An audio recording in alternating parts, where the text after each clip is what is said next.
look at the stats for Nikhil Alexander-Walker. And the stat to look at field total over the last 5 games. He's been focused on defense, trying to be a disruptor, which made him a lot tougher on defense. Well, look at Atlanta's opening lineup. The small and power forwards are Reese Shea and Johnson. Daniels out there with Nikhil Alexander-Walker. And it's O'Connell in at the 5, rolling the pace. And for the Lakers, Ayton is out there with LeBron James. Then is Jake LaRavia. Then there's Doncic, and it's Smart in the position. And as the NBA season rolls on, GA, what's one of the biggest challenges this time of the schedule? I'd say maintaining your level. It's so hard to be consistent throughout the season, and it's really about the mental side of the game. It's so tough to stay locked in. Nice! And Johnson giving these fans a show. The Lakers on offense. Doncic gets to Ayton. And a deep three from James. And it's Daniels with the rebound. And so it's Daniels who brings up the ball. And a slam dunk by Johnson. And that was impressive. Johnson can flat out fly. Outside, James. And now, just over a minute played here in the first. Ayton finds Doncic. Lakers moving the ball around now. And it's LaRavia missing. Reese Shea with it. He's picked up by LeBron. LeBron with some nice deep. LA's gone 0-2 from deep here to the middle. The shot from the low post is good. And one of those players who will not be denied. LeBron's so strong inside. After Reese Shea, here's Johnson. O'Connell was screened. And that one clearly a foul. Hits the whistle at 2 shots coming up. That one on 8. And Tim, breaking down Jalen Johnson's game, what jumps out to you? Well, Kevin, I think it's his versatility. He can really do everything out there. And when you combine it with his size and athleticism, he's got star written all over him.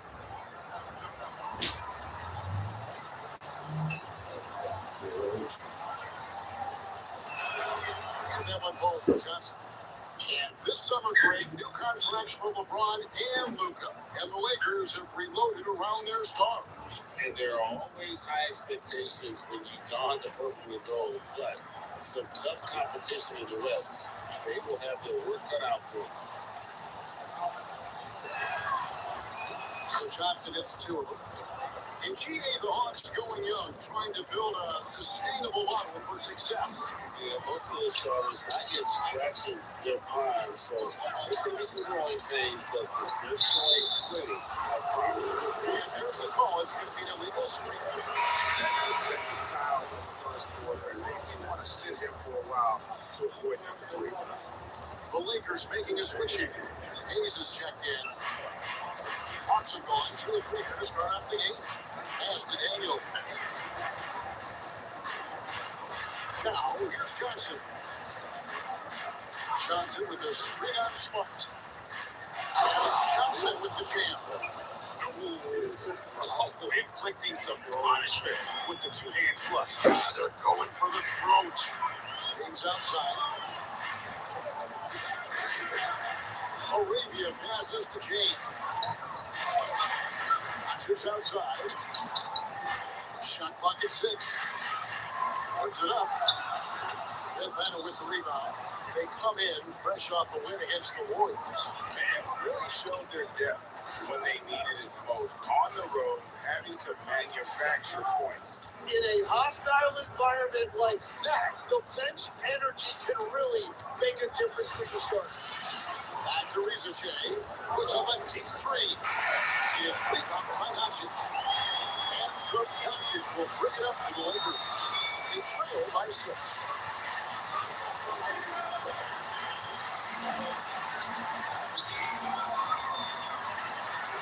It's now 1 for 2 with that bucket. Creating space, Doncic will move defenders around. For Atlanta, They've gone 3 of 5 with the ball so far. And we're just over 3.5 minutes into the first quarter. Doncic with the steal. Pass to Arabia. Johnson with the rebound.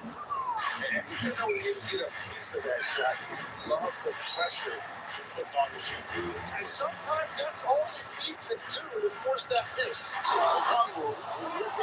Congo slams it in. And although an undersized center, or making up for it with some serious hops. Pass to Alexander Walker. And a wide open one for Daniel. Off target from outside. Now LeBron. Guarded by Ricochet. Again, the miss by the Lakers. Here's Alexander Walker. And it's Ricochet missing. Lakers trail by 6. Doncic passes to Arabia. Back to Doncic.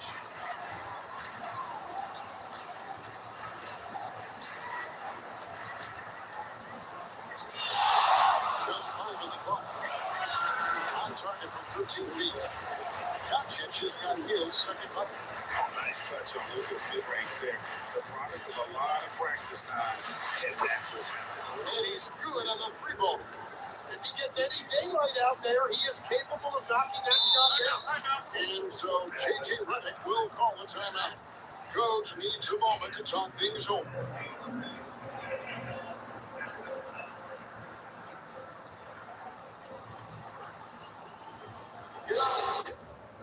Your baby. Isaac, my boys like the hot physical. Very What is up, Daddy Gang? It is your founding father, Alex Cooper. We call her Daddy. Paul Wesley, welcome to Call Her Daddy. Thank you so much for having me. Okay, actor, advocate, director, bourbon connoisseur, father of Greg, best friend of Ian Summerholder. I mean, it is such an honor and a pleasure to be sitting down with you today, Paul. You're so sweet. Thank you. Obviously, you were on one of the most iconic shows of all time, in my opinion, The Vampire Diaries, and I've always been obsessed. I remember when I started watching it, I rewatched it. I've told you and Nina that I am a fan. Met multiple times. You're like, Alex, we get it. And so it feels really full circle because now you and Nina are going to be doing a television show together, which is very exciting. How awesome. You deserve to know the fact that you and Nina are going to be back on screen together. It feels like we're healing something within the world. How long has it been since you guys have worked together? Oh my goodness. Well, I mean, let's see if my math skills are any good. So I guess the show ended in 2017. Nina left 2 years prior to that, but she came back for the finale. So I guess theoretically in 2017, we're in 2026. It's been 9 years since we've actually been on screen. So almost a decade. By the time our show comes out, it will literally be By the time we're filming and by the time it comes out, maybe a decade over a decade. Okay, I don't like that because that makes me feel old, but also I like it because everyone rewatches Vampire Diaries every 5 seconds. So what feels nice, it feels like we haven't missed you guys too much. It's such a strange thing, isn't it? It's the weirdest thing because once a show goes off the air, typically you're like, okay, it fizzles out and whatever. And it's so funny because there are, Ian and I will do conventions, right? And I'll have someone show up with their teenage daughter and they'll show up and make me feel old and stuff. I grew up watching you and now my daughter's watching you. And it's like the weirdest, it's this generational thing because of streaming, and it never ends. It's like a vampire, it's eternal. Paul, it's like we're still in Mystic Falls. We're still in Mystic Falls. We never left. I've never left. I feel like it'll never leave me. Well, I love that so much. Also, I was thinking about it. You leave the show, obviously, and your life did eventually move on, but did you and Nina know that you wanted to work together immediately after the show, or did it take a little second to get the itch, to be like, should we do something? Look, so it's very public that Nina and I have this very fun kind of back and forth relationship in the sense that what I mean by that is in the beginning we didn't get along. And that's highly, publicized. That's something she's spoken about and I've spoken about. It's just it's breaking news. you know, and now we're such good friends, and I absolutely adore her. And it's one of these things that, like, it's not like the show ended, we're like, let's do something together. It's just sort of like, we would see each other, stay in touch, and then enough time went on where I was like, you know, I don't know whose idea it was, but we kept saying, we should do something, you know, and let's make it special, like, let's really make it great. And so we, you know, we were trying to find something for years, and then we would not talk about it for 2 years, and then another, you know, oh, we should do this, and then until finally, You Deserve to Know came about, and we're like, I think, yeah, this is it, let's do this. Is Ian jealous? Do we need to write him in? We need to like call a friend and ask him if he's jealous right now. Ian, do you want us to write you in? There's Yeah. still time.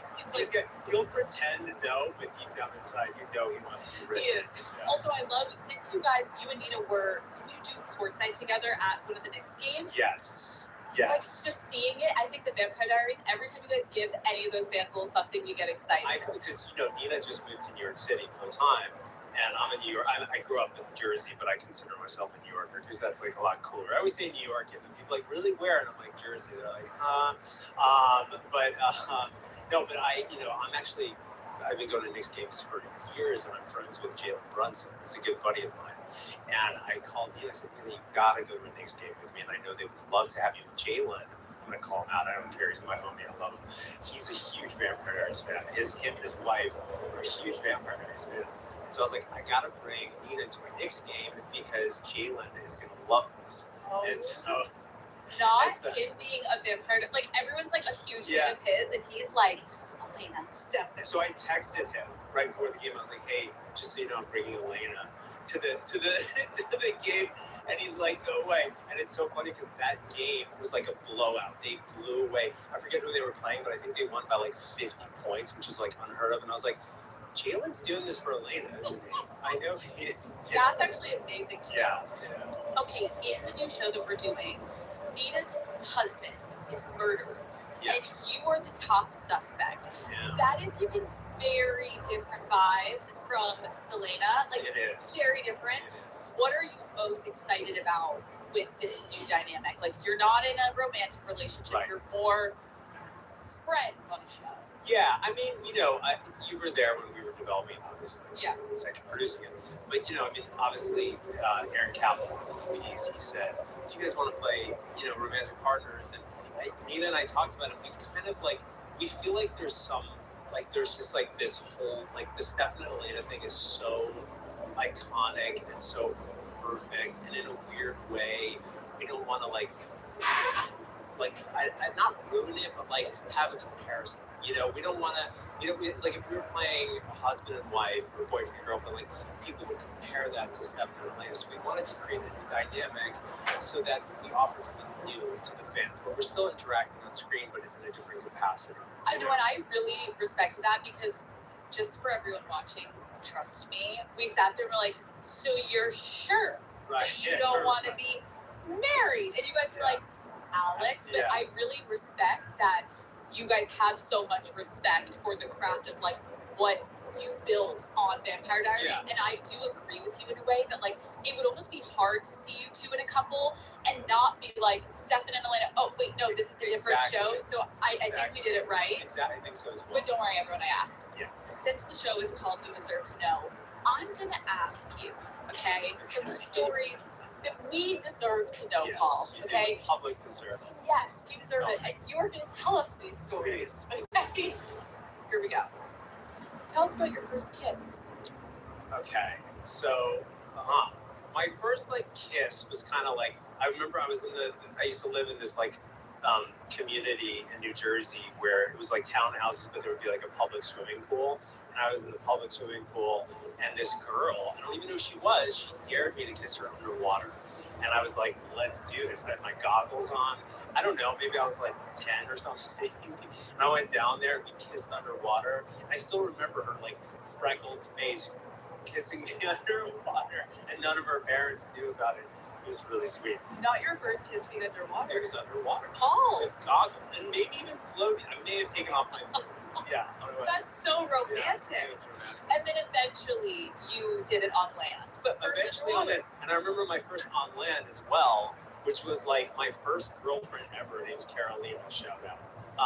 And I remember somebody dared us to French kiss, right? But that's a bigger deal. It's right? It was huge. like, whoa, big deal. Oh my I god. had to go French kiss behind after the school bus drops you off. I was like, okay, I can do this. And I just remember, like, you'd think I would be like very excited. I was just like, I cannot believe people like this. How do people like exchanging saliva? I was still too young to like fully appreciate it.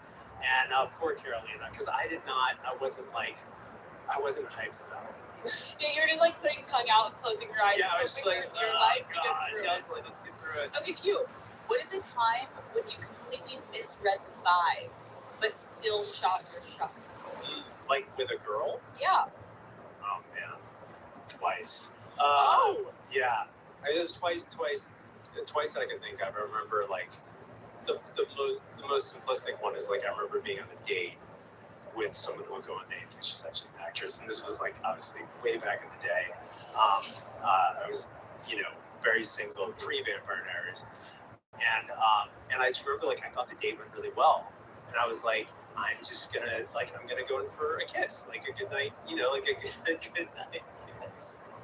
And I just remember she just like I the kiss, and she was just like, no, it was like like the turn, and then I had to pretend that it wasn't a kiss, and then it was like just a hug, and I was like, it was awkward. It was so awkward. I haven't seen her since, thank God. No, literally since that moment. Yeah, since that moment, never saw her again. Did you reach out after, or you didn't? No. You both didn't. No, it was like the worst. Oh my God, it was the most embarrassing thing ever. Yeah. Paul. Yeah, I was like traumatized.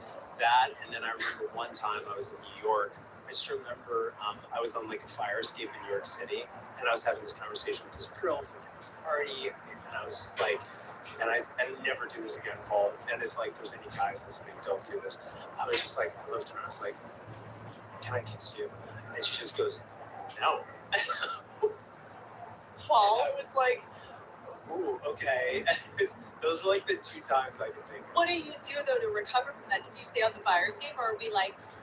I don't recall. It was so long ago, but I remember being like, what a dumbass. And I cannot believe I just asked her, and she clearly has no interest in me. That's actually completely amazing. Okay. What is a night out that you can remember that gave you the worst Sunday scaries? Oh God, I've had so many of those. You mean like, is that what you mean by that? Is like, you made some bad decisions the night before. You woke up really bad hangover. You're like, ooh, what did I do? Like, Paul, what did we do last night? I mean, I was a bit of a troublemaker when I was a kid. And my friends and I got fake IDs, like, at the age of 15. And we would, use horrible fake IDs, but somehow they worked in New York City. And we would take the train up to the city at like 15, 16 and go to these clubs and stay out till like 7, 8 in the morning. And like, that was like, it was the worst. I can't even imagine doing that. Kids living near New York City when they're younger in New York City, you're like, you lived a different life. Yeah. Like, what do you mean you're at a club at 15? No, it was crazy. And I just remember like sneaking out of my house and like, doing the traditional like stuffing my bed with something that looked like a human, and then like losing track of time. And then like my phone, of course, like I didn't even have a phone. I was just like pre-cell phone, and I was at like a beeper. And I just remember like 7 in the morning would hit on a Sunday, and I would get like a beep. The beeper would go off. My mom would be like, 911, 911, call me right now, Paul. And I'd be like, oh my God, how am I going to explain this? Oh, yeah. Wow. But also like 15-year-old boy being in the club. Oh my God. Like not having much success, I would assume. None. No. None. Like, about as much success as I had on the fire escape. You're not buying bottles. No, I'm not doing anything. I'm standing in the corner doing God knows what. You're lucky to like get in. The bouncers like get out of here. Oh, 100%. And they all knew it was a fake ID. Yeah. I was like, New York in that time was like a totally. That's fair. Okay, a time when you did something petty to get back at someone. Oh gosh. I mean, I would not consider myself a petty person. However,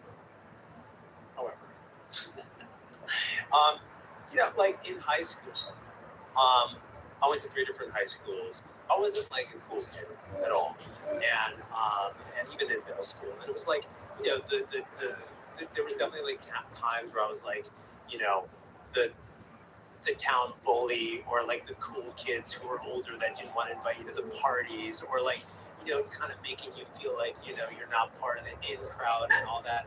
And I remember, I got on this big TV show. I was 26, and all of a sudden, out of the woodworks, come all these guys that wanted nothing to do with me in high school. That like all the girls that wouldn't give me the time of day, and all of a sudden they're like, "Hey man, like, oh my gosh, my girlfriend, my sister, whatever. Like, let's hang out. Or hey, can you call my sister or something just to say hi?" And I was like, you know what? Like, as petty as this is, no. Like, no.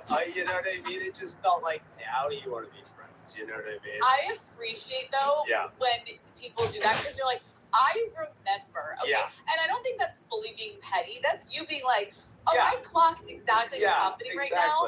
You don't get me now that I'm all good. Yeah. And and my philosophy these days is always like kill them with kindness. Like, I'm always the kind of guy who's like, to always just be nice, to like kind of like, that's my technique. Like, I don't want to be petty.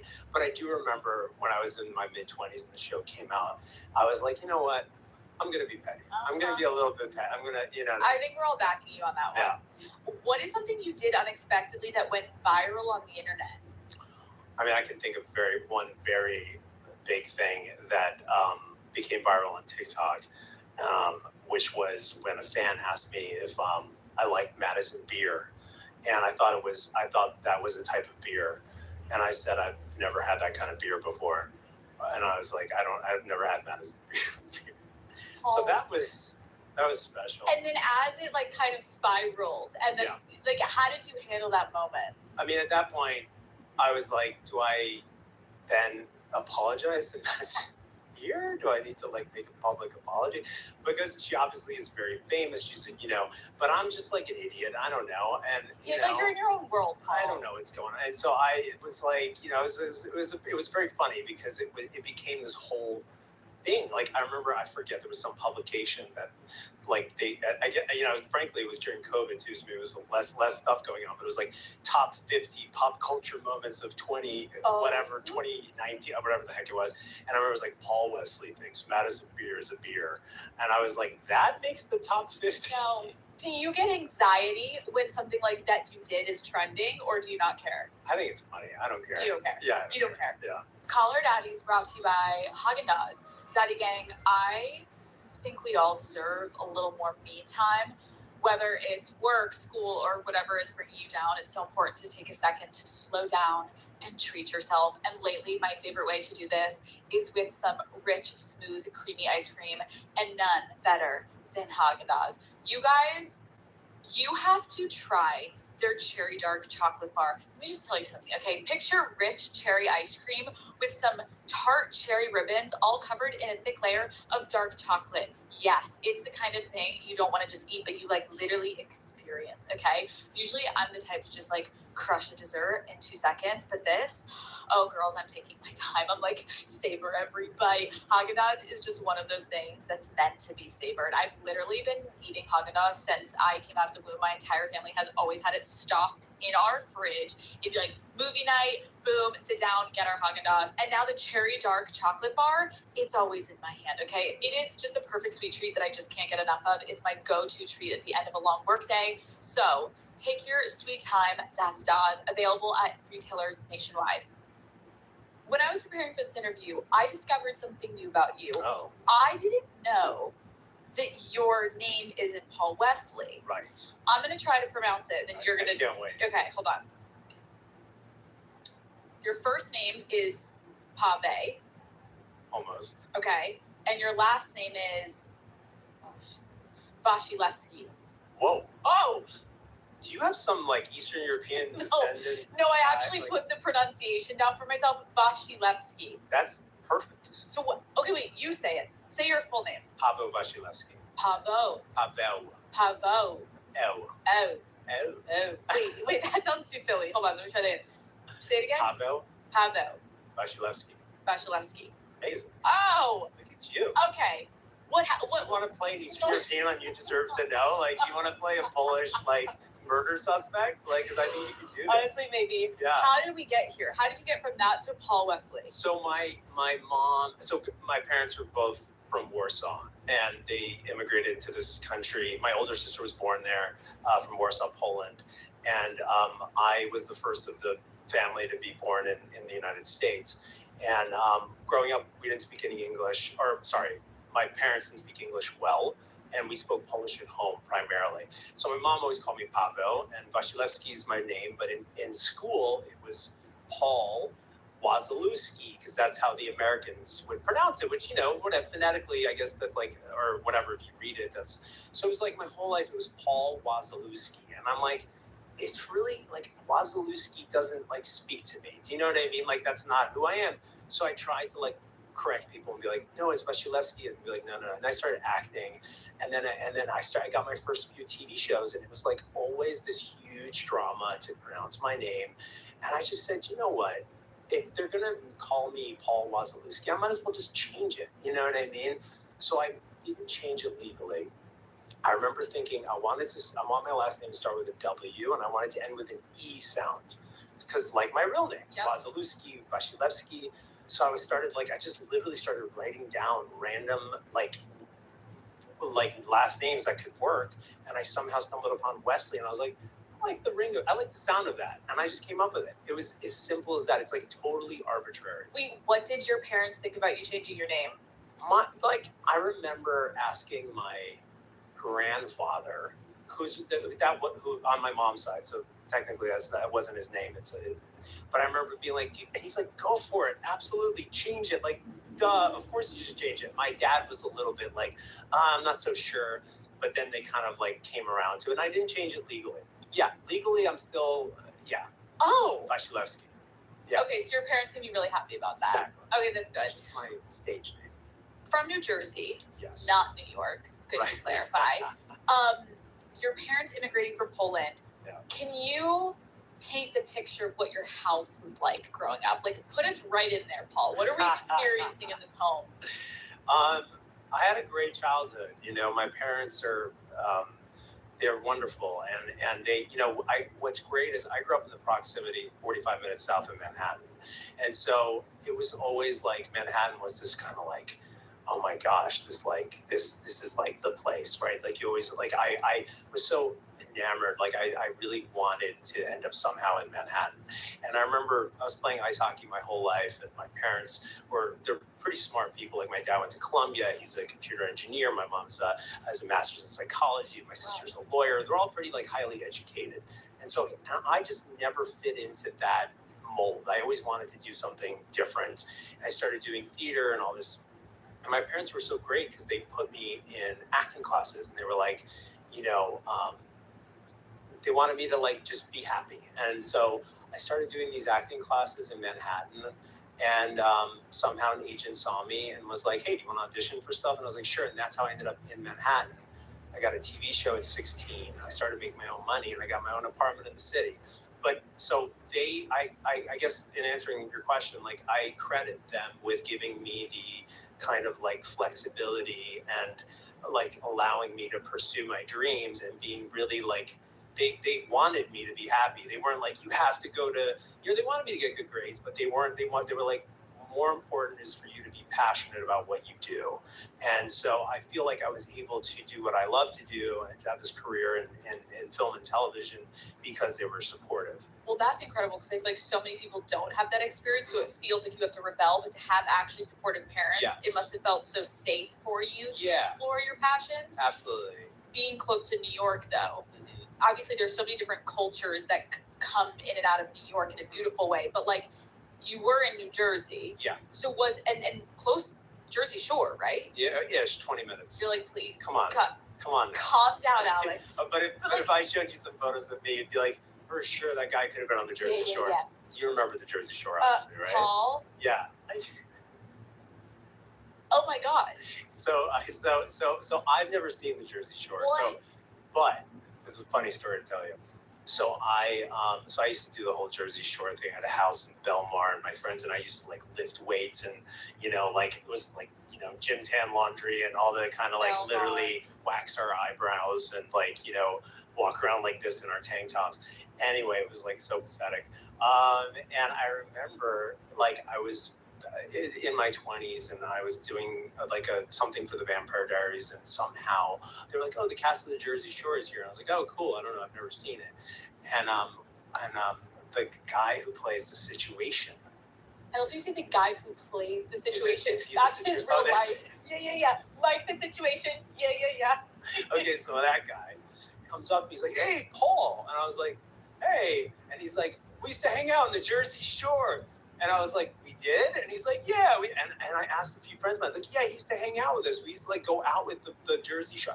I didn't even know. I was part of the Jersey Shore, Paul, you know, fist Paul, bumping. you had Yeah. the Situation right under your fingertips, Yeah. and you didn't even know. I had no idea. You may have been out with Snooki, and you didn't even know. For all I know, I could have been actually, yeah. Paul, why do I feel like that's your life? Where you're like, I didn't know Madison Beer wasn't Exactly. there. I didn't know I was friends with the Situation. I didn't know any of this. Exactly. Like, life just keeps happening. And Paul's like, what? Oblivious. Dude, Yeah. that's crazy. Yeah. Okay, so did you ever get a spray tan? Of course I got a You spray were gym tan. tan laundering, actually. I did a spray tan when I was, my friends, I'm telling you, I mean, it's like I shouldn't be admitting this, but like, I'm telling you, when I was like 17, and we used to like literally, like, it was all about like how big our muscles are. I was like 40 pounds heavier. Like, it was all about muscles and being tan, and then like making sure you have no chest hair, and like walking around the Jersey Shore like this, and like, honestly fighting. We would get into like fist fights all the time, and like, oh my god, it was like, you have no idea. When you were saying that you were getting jacked and you were doing all that, you know what it made me think of? What? Donnie. Donnie from the OC. Paul, Donnie from the OC. one of my favorite shows. Were you on one episode? I was only on one episode. Okay. You made such an impression. To remember that you were on the OC and to only be in one episode, that's pretty incredible. You'd be surprised how many people come up to me and go, Donnie. And it is the craziest thing. Like, just one episode. And I remember because I read for the main guy. Ryan. Who's Ben McKenzie's a good friend of mine. I adore him. By the way, so is Adam Brody.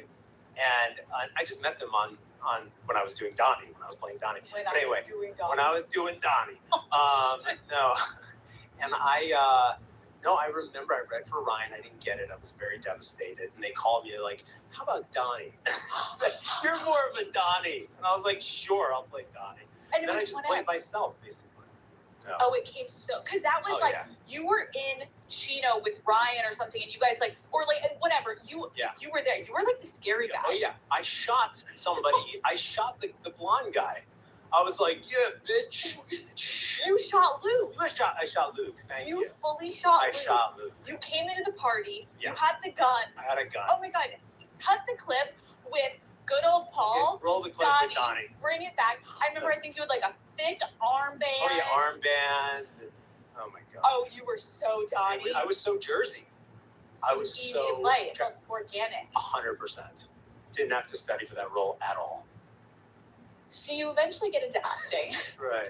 And in the early days, you end up living with your childhood friend, Ricky, and his Pomeranian in a studio apartment In the West Village. in the West Village. Yes. Did you have two beds? We had two beds. Oh, that's The weird. Pomeranian and him on one, me and the other, two twins, you know. Oh, two twins? Two twins. Two Yeah. twins. We're right there next to each other. Yeah.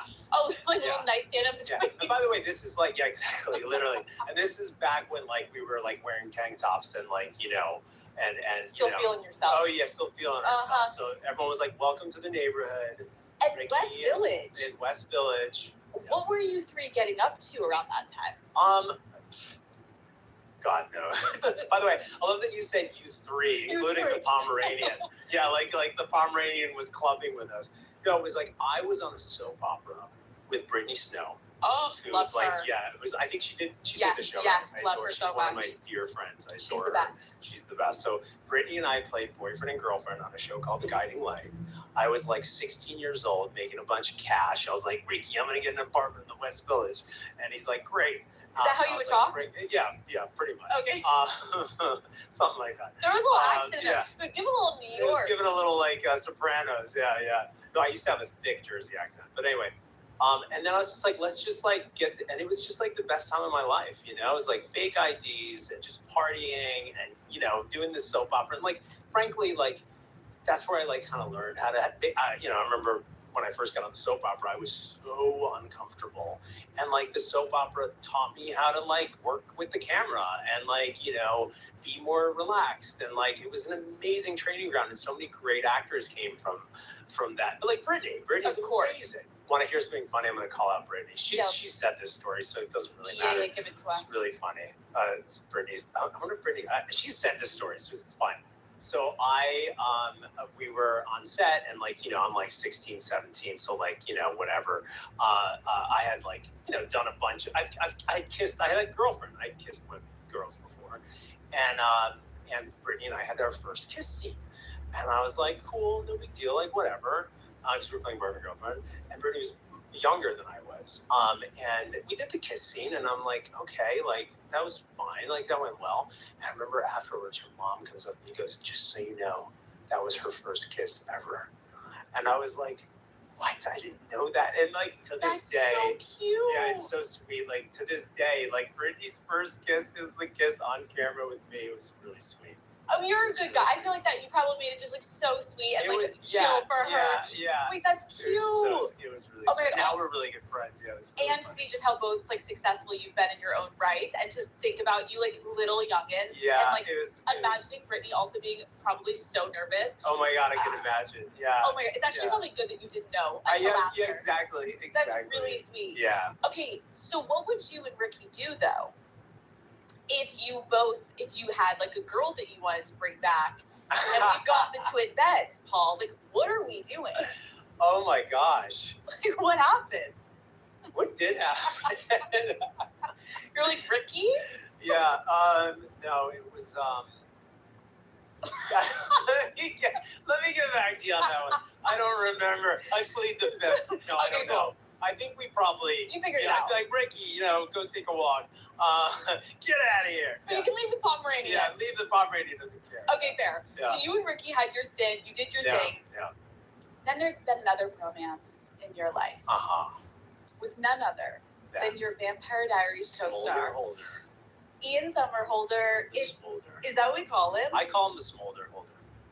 Like when you call him every day, or is that what you're saying? Just Smoldy. I call him Smoldy Pants. Smoldy. For years, I called him Smoldy Pants. Does he like that? I think deep down inside he likes it. What does he call you? The fuck face, probably. Yeah. Am I allowed to curse? No. I mean, we're so funny. We call each other like, Ian and I are like, we're like in this like domestic partner. No, not a domestic partner. We don't live together. It's like this, like we're in like a marriage. It's like we started off as like colleagues working together. Then we're like best friends. Then we're like, okay, we see each other every day for 8 years. I love you, but also like, then we're like brothers. Then now we have this business together. It's like it is like such a it's like my longest relationship I've ever had in my life. I feel like we've been together for 20 years. And I know what he's going to say before he's even going to say it. And he knows what I'm going to say. And we're yin and yang. Do you bicker like a married couple? Oh my God. We bicker. We hug it out. It is like. How do Nikki and Natalie feel about it? Like when you guys are all together? They're like the calm energies, and like we're the Tasmanian devils. Like they're like, by the way, thank God for Nikki and Natalie. Like Natalie's like calms me down so much, and I feel like Nikki calms him down so much because him and I are a little. No, Natalie's energy, when we got drinks, I was like, she is so good. She's so good. She is so steady. So steady. Calm. Yes. Sophisticated. Oh my God. Lovely. Yes. I'm so happy for you. Thank you. But now knowing the two of you are like that, I'm like, ooh, even more now. That makes sense. Yeah, and like Nikki and Nikki as well is like much more like Ian is like moves 1,000 miles a minute, and like, have you met Ian? No. He's like, the guy will literally, he can talk to anyone for like 2 hours. Like he will literally just corner you and talk to you and lose track of time. Like he is like this, he's the most personable person that you'll ever meet. Like you would love him. Everyone just looks into his blue eyes and just like melts. It's like, it doesn't work on me anymore. I'm like, get the hell out of here. Yeah, but it worked initially. Wow. Yeah. Okay, almost 20 years in this partnership, in this marriage. Yeah. Go back, think about what was your first impression of him? And like, when did you first meet him? The first time I met him was in Burbank, California, after we both got cast on the show. We knew we'd be playing brothers, and they're like, you need to go to this dental office because you need to get a fang fitting. You need to get your fangs fitted for this for the show because they have to mold them. So I remember I was like pulled up to this dentist, and he's like leaving, and I'm like, hey, and I'm like, I guess we're gonna play brothers. He's like, yeah. He's like, I just got my fangs fitted. I'm like, yeah, I'm gonna get my fangs fitted as well. I was like, I'll see you on the plane tomorrow. And then I remember like being like, okay, cool. And then I remember we decided to sit next to each other on the plane on the way to Vancouver because we shot the pilot in Vancouver. And I'm sitting there, we're chatting. And this is a perfect example of how me and Ian are total polar opposites. I'm glass half empty. I think everything is doomed. He's glass half full. And we're usually the truth is usually somewhere in the middle. This time, he was right. I look at him and I go, so, we're doing this pilot, huh? He's like, yeah. I'm like, I don't know, man. I'm like, Vampire Diaries. I was like, you think we're going to get picked up? He's like, yeah, I think we're going to. I'm like, I don't know. You think it's going to be a hit? I don't think it's going to, like, be a thing. And he just looks at me, and I still remember to this day, he just goes, au contraire, mon frère. It's going to be a big deal. Mark my words. And I was like, au contraire, mon frère. I was like, who speaks like that? But anyway, he was right. He was right. He was right. He was dead on. Oh my God. That's actually kind of crazy though, Yeah. because you guys ended up shooting all the time in Atlanta. Yes. But going for that pilot, I've obviously interviewed actors before that it is crazy to know like most of the time that first episode is not filmed where it's going to be filmed. Yeah. And you have no idea if you're going to get picked up. No idea. When was the moment do you think you were like, oh, I think I really like this guy. Like, so first you're kind of like dipping your toe in the water. You're like, oh, contraire, you're like, okay, this guy's like kind of kooky and I like him and he's uplifting. But when were you like, oh, we're friends? Well, so the show got picked up, and then I was like, okay, and then I was like, I'm going to take this shit really seriously. Like, this is a big deal. This is like huge, because I had done like 8 pilots and they all failed. And like, I mean, some got picked up and none of them lasted. And I had this feeling after the show got picked up, I was like, and it tested really well. They tell you about like whether it tests well with the audience. Like, they're like, something's special with this one. I was like, we have to do a good job. So I was like, Ian, we need to like, we're playing brothers. We need to like bond and we need to like really study together. He's like, you're right. He's like, I have an idea. He's like, let's fly to Atlanta and let's get apartments next to each other so we can just live next to each other. And I was like, good idea.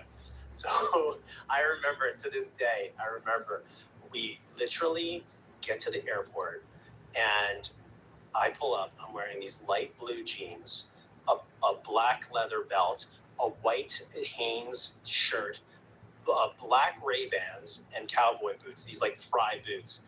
And I look over at him, and he's wearing the exact same thing. No. We literally looked at each other, and we're like, we looked like the Blues Brothers. We got off the plane, and we were like, decided to go apartment hunting, and got apartments next to each other so that we can be close to each other, so that we can practice and study lines together. And it was just like the funniest thing pulling into Atlanta, wearing the exact same. Oh, we had the same color backpack as well. Paul. And I remember we stayed at like the W Hotel for the first night. We walked in, and everybody just looked at us like, "Who are these guys?" Like, it's really funny. He's basically your soulmate. Yeah, since day one. Yeah, so he was like my brother the minute we landed in Atlanta. Okay, but then I'm like, I can't help but be like, why do I feel like I could see Ian and you living next to each other was a good idea at first, and then you're literally like coming home after a long day on set. Then you're going into your rooms, and Ian's like knocking on your door, like, "Oh, come out and play." Yeah, I was like, leave me alone. He's like knocking on the wall. No, but truthfully, like, jokes aside, like, we really, like, we didn't mess around. Like, the first 2 seasons, we were like, oh my God. And then, like, by the 3rd season, we're like, we're good. Doesn't need to be fake bourbon on set anymore. Like, let's go ahead and maybe switch that out with some Woodford Reserve. And by the way, sorry, Warner Brothers. Because you guys did drink so much. Well, we were just constantly. By the way, it's not like we were shit-faced on set, but like, towards the end of the day, you're like, I've drank enough of this like unsweetened iced tea, which is supposed to be bourbon. I think I can like, And like the amount of scenes that like Ian had to do like dancing, like in God. the mansion alone. Like, give that man a little something. Give that man, get him some bourbon. Yeah. speaking of bourbon, Yes. with about transition, you guys started Brothers Bond Bourbon, Yeah. inspired kind of by these like Vampire Diary days that you had Yes. together. Yes. How many drunk nights did you guys have trying to develop this and get it right? So, so COVID hit, right? So we always talked about doing a bourbon, and I remember COVID hit, and it was like I couldn't leave. Like I was sort of a nomad. I was shooting these TV shows. I was like up until COVID, and then I was stuck. We were all stuck. We couldn't leave, and I remember being we lived in the same little community at the time. We had houses in Topanga, and I remember. Ian called me up one day. He's like, "Hey man, we're not doing shit. We can't leave our houses. We can't do anything." He's like, "Do you want to just come over and like blend some bourbon and like let's figure out how to blend some bourbon and like let's launch a bourbon?" And I was like, "Yeah, I'm not doing anything else." So I just would go to his house and we would just like drink. Create these blends for like, and in his kitchen, we'd go by the fire pit outside, and we would just like try. I would come to his house, and he would have all these like graduated measuring cylinders. He looked like a mad, like in Back to the Future. What's his name? Doc. What was that guy? He kind of looked like that. His hair was everywhere. He was mad. He had a beard. He was like had all this bourbon. It looked like a chemist. And I remember we just spent like months just like creating these blends that we liked, and then we finally found something we loved, and then like we sent it into this lab essentially to analyze the mash bill, and they were like, "This is your mash bill." I was like, "Great, that's Brothers Bond." And then we like did a small friends and family round and raised a little bit of money and launched the bourbon, and boom. Congrats! That it's like so crazy to see, and it's such a great idea. Obviously, you guys have such a strong brand already in the two of you, but then to launch that felt very organic for you guys to do together. And we like genuinely like this is not like a plug, like we genuinely love bourbon, and like that's all we drank in Atlanta. When we would finish filming and be like, "God, like we just shot 14, 15, 16 hours, let's go to the bar," and we would always drink bourbon. That was like our thing. And so like the Brothers Bond, obviously it's like a nod to me and Ian on screen. We have a bond as brothers, but also like off screen, that was like our Brothers Bond. You know what I mean? So it was very funny because when we started the company, we didn't have a name. And we were like pitching Walmart, and our CEO was like, "We need a name." And they're like, "We're on calls in an hour. We can't just like pitch a brand that doesn't have a name." And Ian's like, "Okay, I got it. I was like, "Okay, what is it?" He's like, "Brothers Supreme." And I was like, "Brothers Supreme?" I was like, "Dude, that is the worst name for a bourbon brand ever." I was like, "We are not Brothers Supreme." He's like, "I think it should be Brothers Supreme." I was like, "All right, give me a minute." And I sat there, I was like, and I just started like texting all these, and I was like, "Brothers Bond." I was like, "Brothers Bond." He's like, "Great, done." And then like 15 minutes before our pitch to Walmart, we had the name Brothers Bond. Well, I also love it because it's so you and Ian. Like he basically came up with the first word, and then you're like, no, adjust. Yeah. Second word is this, boom, go. Okay, Stefan obviously had doppelgangers, but do you have any alter egos when you're drinking? Paul? I'm like a pretty good drinker. Do you know what I mean? Which is probably not a good thing. Are you like happy? Are you quiet? I'm just like happy and like funny and like sometimes I do these Q&As online. Oh, we're getting there. Okay, like half the time I'm like drinking. Okay, so like yeah. Well, that's how maybe more than half the time. No, I love it so much. That's how I know. Like that is some people's worst nightmare. Is like I don't want to do anything online unless I know exactly what I'm posting. You're like, oh no, I'm drinking. Oh no, give me a drink. No, give me a drink. I'll tell you what I don't react well to is like some people are like, "Oh, I'm gonna smoke a joint," and then I'm relaxed. That's like my worst nightmare. If I smoke a joint, which I don't react well to marijuana, I will be the most awkward, insecure. Like I will have a total mental breakdown. Like I'll have a panic attack. But if you give me like a bourbon or whatever, I'm like chilling. You're ready to go. I'm my real self. Okay, let's talk about those Q&As. Yeah. You've really cornered the market. Unintentionally, for the record. This was not a master plan. Paul. Another byproduct of COVID. Okay, a lot of good things came for you, okay? I guess so. So you started posting this like close friends Q&A thing, basically. And Talk to me about the criteria for, close friends. Okay, so this is the genesis. Okay, so a girl that works with us named Remy, who's awesome. She does all the Brothers Bond, like she does our social media, she does a lot of our marketing, she does whatever. Long story short, Remy was like, hey, there's this app that allows you to have close friends that subscribe to your, like, because I didn't have a close friends like on my own Instagram, and they're just like, it allows your fans to be close friends. It's this app thing. I forget the name of it. And I was like, she's like, should I sign you up? I'm like, sure. What the hell else am I doing? It's COVID. And so she's like, great, do whatever you want. I'm like, well, I'm not gonna it's not OnlyFans. I'm not gonna post shirtless selfies. But I'm like, so what can I do? What can I do to make people feel? So I'm like, how can I interact with people? So I just started doing these random ask me a question and let's just shoot the shit, and then suddenly I didn't realize that you could then take those Q&As, screen record them, and then suddenly they ended up on TikTok.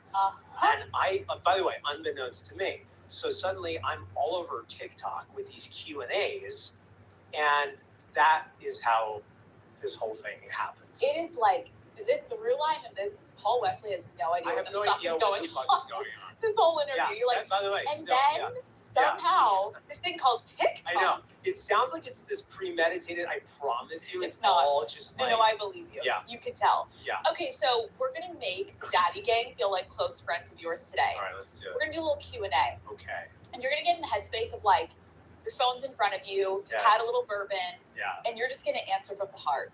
Whatever comes to mind. Okay. What is something that really pissed you off lately? What is something that really pissed me off lately? Oh my gosh. So many things piss me off all the time. Well, I haven't spoken to Ian in a week, so I've been pretty calm.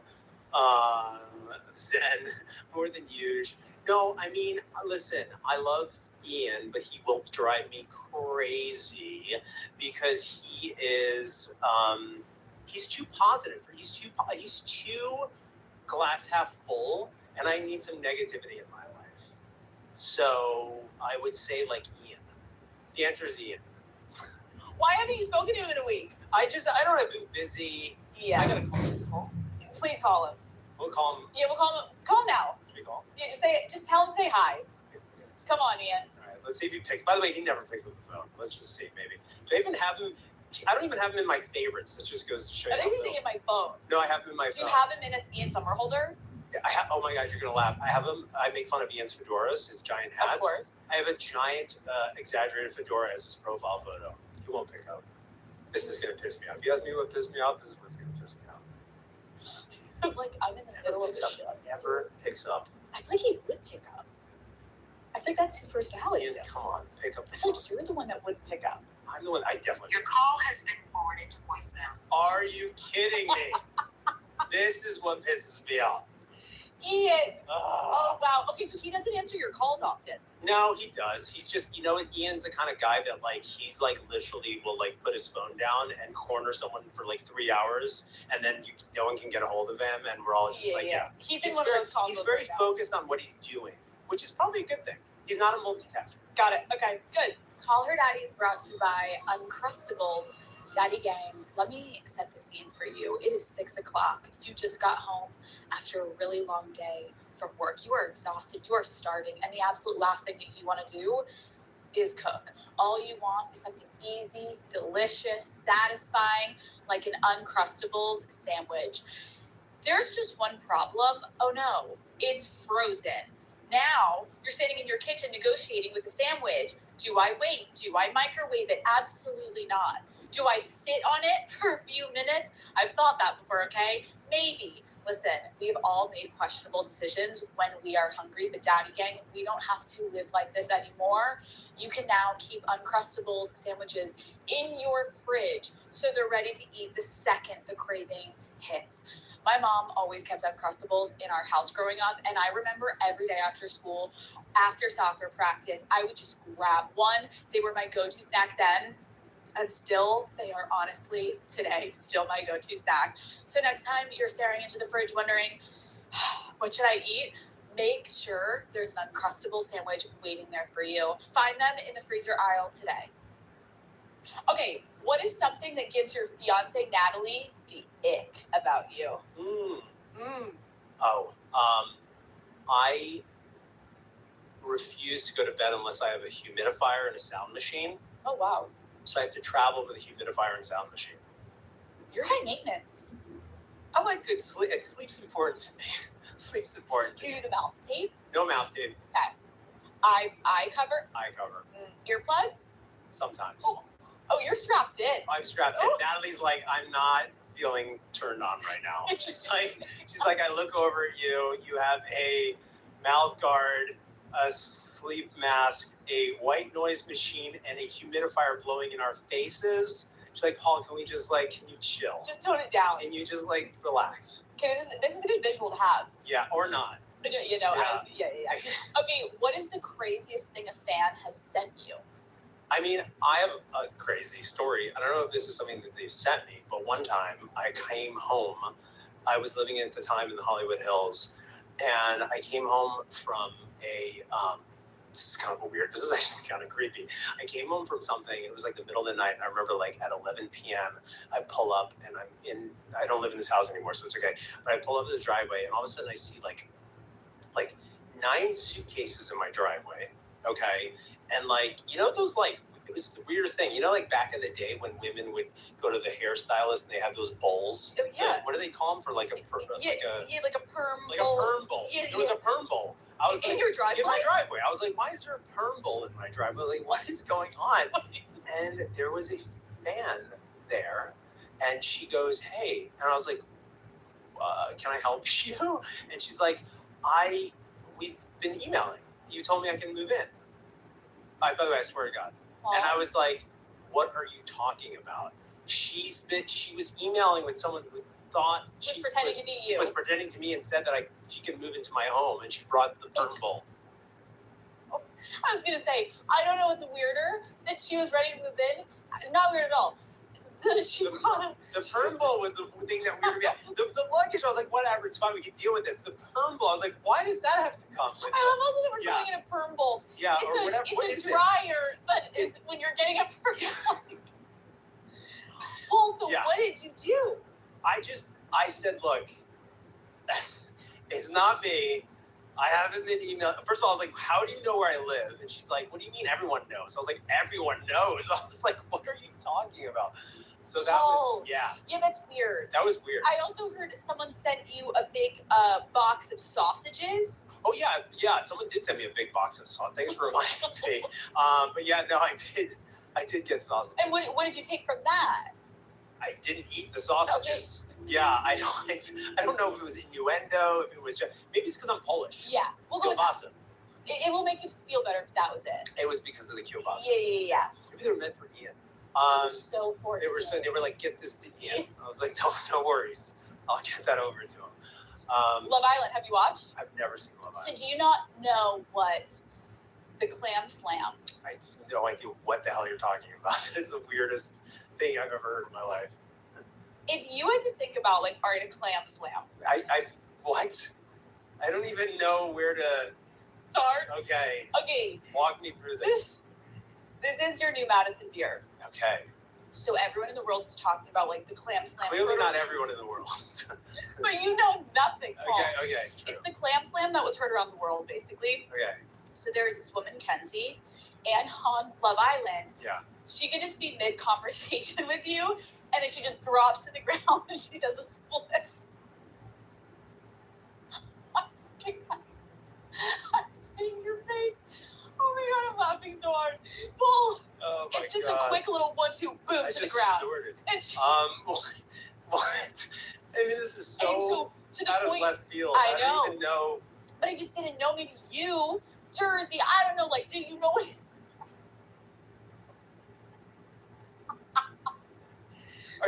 What are you asking me? I guess I was wondering, have I seen a clam slam in the Jersey Shore? What?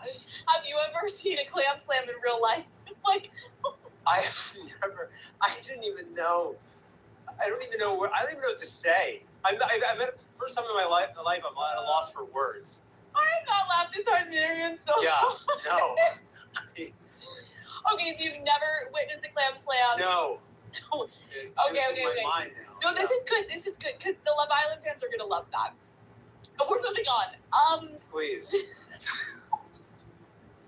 Kenzie's gonna love that one. Okay. Okay, are you and Justin Bieber in any way related? I don't think so. I don't. Not to my knowledge. You see people say you guys look like. Yeah. Not when I was younger. It is true. Yeah, I've seen some photos. The fans have taken photos of the two of us, Yeah. and they put them. And yes, no. Mhm. Have you ever met him? I don't think so. Okay, we gotta get that together. Yeah. Okay, someone who also looked like you. There was a Halloween costume situation, Oh. Yeah. and Yeah. I'm gonna have to find the pictures and put them up because when I was looking at them, Yeah. it is so insane. It's unbelievable. Can you tell the story to everyone watching of like what happened, Paul? Right. Okay. Well, I don't even know how they came to my, like, how I learned about them, but effectively, like, I just started getting word of these, that I was, people were like, hey man, like, I didn't know you were doing Halloween costumes now. And I was like, what? Like, what are you talking about? Like, yeah, my sister just saw you in the Halloween store. And like, yeah, man, like, you're just hard on cash. Like, what's going on? I was like, what is happening? So I was like, somebody find me these Halloween costumes. And suddenly fans started sending them to me. People online were like, hey, Paul, I just saw you at this Halloween store. And they would send me photos. And so I got wind of these Halloween costumes that are so unbelievable because they're so awful, where they just literally took my face and they would put them on various, it's almost like a comedy. They would put me in like various positions, like, like Luigi, but then like the mustache was upside down. And then they'd be like, warrior, Zen warrior master. And it was like me in a robe. And I called my lawyer and I'm like, what can I do about this? Like, there's Halloween costumes with my, I was like, there was one with me with a sombrero. It was like unbelievable. And I was like, where did they come up with these ideas? Anyway, I had a few people bring them to me. Like, I actually have them, physically have them. So anyway, my lawyer found out the company that was making the Halloween costumes. And she was like, hey, cease and desist. Like, what are you doing? Like, you cannot use my client's face. And they were like, we have no idea what you're talking about. They're like, this is someone that looks like Paul Wesley. This is not Paul Wesley. Like, this is, and it's literally my face.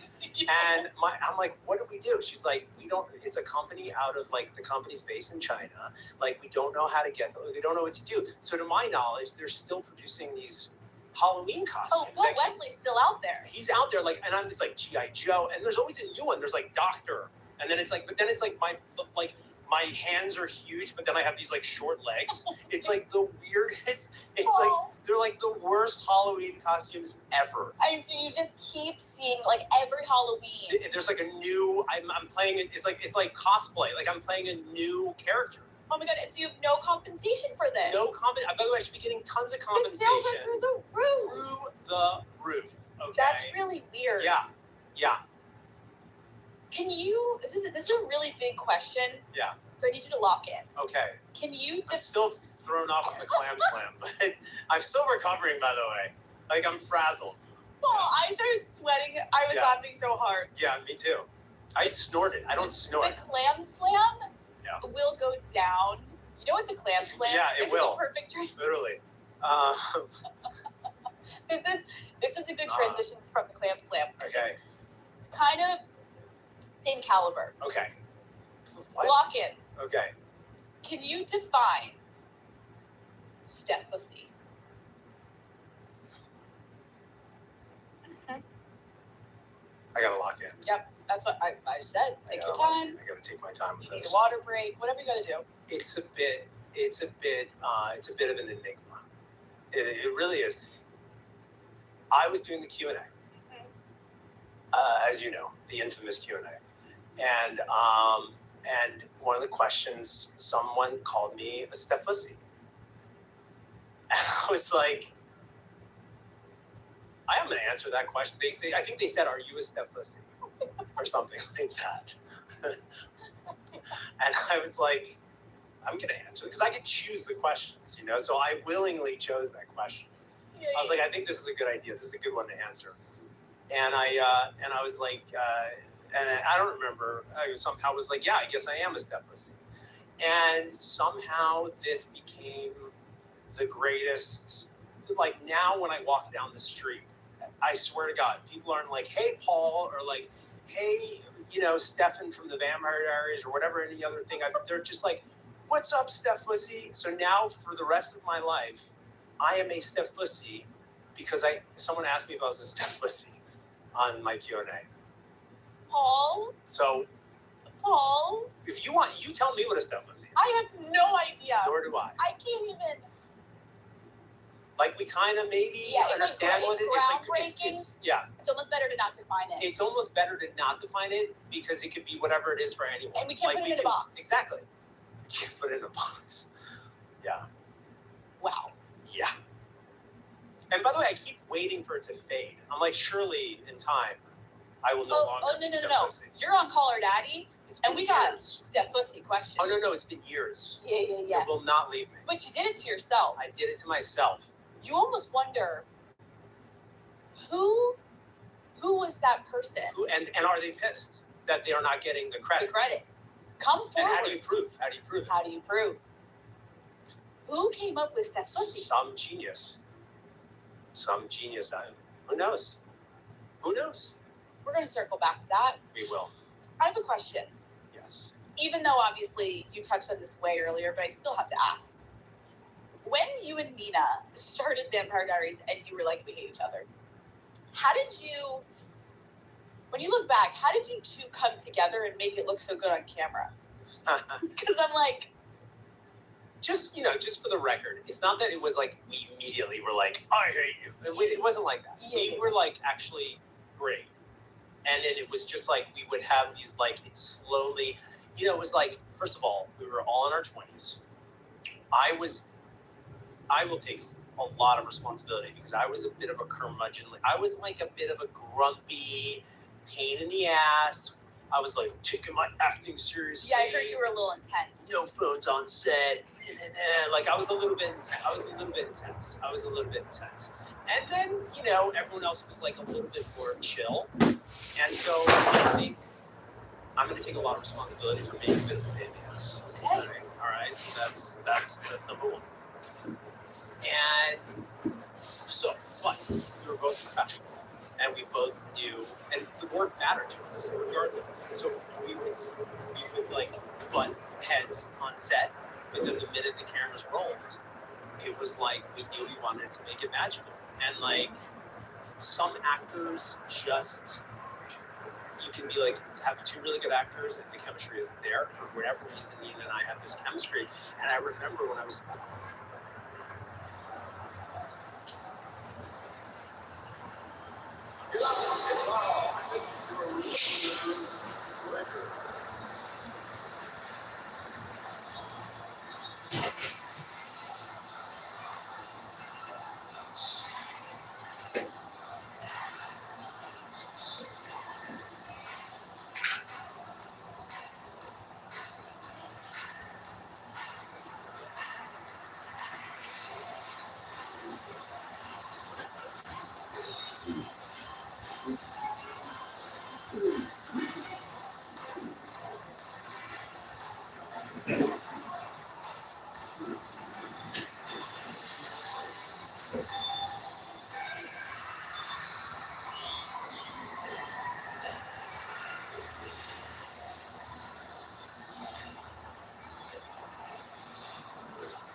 Switching in for the Lakers. Maxine Cleaver is checked in for James. Gannett comes in for Jake Laravia. Smith checked in for Smart. And Vincent subbed in for Doncic. And then for Atlanta, Zingis, he's checked in for Zachary Rizachet. And it's CJ McCollum in for Daniels.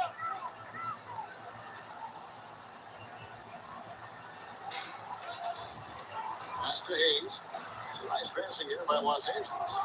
Now Vincent. It's tipped. Here's Alexander Walker.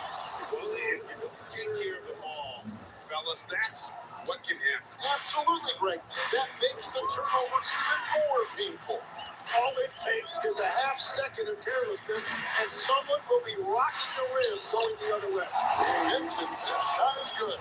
And a nice job here early of establishing an inside pressure. Back to Alexander Walker. Porzingis against Cleveland. Shoots from the baseline, and again it's Atlanta. Oh, this is the kind of start they were hoping for. Lakers trail by 9. Vincent the pass to Smith, and here is Cleveland. By Porzingis. Here's Vincent, and he gets the whistle. 2 free throws coming up. It goes on C.J. McCollum. Los Angeles shoot their first free throws. First trip to the line in this one. Take a break. Take a break. Two shots.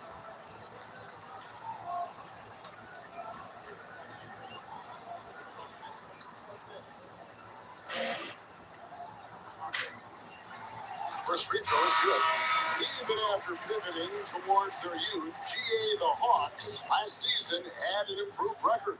Yeah, they traded away a bunch of rotation veterans, but the young fellas showed they were ready to step in, and this group didn't miss a beat. And the Lakers making a change here. James is checked in, and so Vincent nails both of them.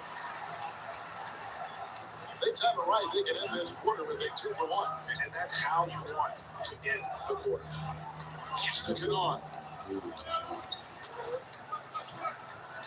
Gisbert kicks to Kanon. Round to 5 on the shot clock. Nailed from three-point land. And the Hawks lead by 10. And the defense looks soft early on. They've got to sum it up a little more sense of urgency. James looking around. The shot by Cleveland, wide open. So it's Atlanta with a 10-point lead. A nosotros nos gusta vivir con todo. Conquistamos con todo. Y la comida la disfrutamos con todo. Aunque a veces pueda causarnos malestar estomacal. Sal de uvas picotes el rápido alivio contra la indigestión y pesadez estomacal. Para seguir viviendo como nos gusta, con todo. Corey, welcome back to FloGreenRoutes. I'm so glad that you're here. And everybody who's watching in, I just want to thank you for being so generous with your time and your willingness to open everything from what you've discovered, the recent AFT agenda, and the fact that we can do this right in front of our audience and be incredibly transparent about what you and I are investigating is incredibly generous of you. So thanks for coming back. Well, it's great to be here again in less than 2 weeks, and we have a lot to go over. Thanks for digging into this 200-plus page document with me. It's time to expose the teacher union cartel. It really is unbelievable. I thought that what we exposed with the NEA was unbelievable, but you know, the AFT, the American Federation of Teachers, seems to always outdo the NEA in so many ways. It is no surprise to me that Mike Pompeo, Secretary Mike Pompeo in 2022, called Randy Weingarten one of the most dangerous people in the world, if I'm quoting that correctly. I'll never forget that. That's right, because the teachers union bosses control the minds of millions of children. And as we see with these resolutions that we'll go over in a second, they want to use our children as political pawns as well in their game to overtake the White House. They want to get Democrats in charge of the House and the Senate. You can look at the speakers that they had at their convention this past week, and it was the speaker, the Democrat leader of the House, Hakeem Jeffries. He calls for their support to take back Congress. You have Senator Raphael Warnock was a speaker as well. He wants to win in November. It sounded like a political rally that had nothing to do with education. Well, it was a political rally, clearly. Right. It didn't just sound like it. Yeah, it's a communist political party, or political rally. I want to mention that that deep dive that we had done on the NEA last week already garnered over 500,000 views. And I want you to know that, because I know that sometimes it feels like you're working so hard, you're trying to wake up America, you're trying to get parents to be involved, and it can feel lonely. It feels lonely to me sometimes, where it feels like people are just like, they know the unions are bad, and there's nothing they can do about it, or they think the unions are good, and they're unaware of what's happening, and there are a few people who are willing to fight, and it's not without a heavy price. It's a heavy price we fight against the teachers' unions because of the power that they have, and we are with you. And the fact that over 500,000 people have watched this video, have cut clips, have sent in comments, have remarked, what you're doing is not going unnoticed. And so I just want to start with an encouraging statement and just gratitude as a mother, as a teacher. You can't stop doing what you're doing.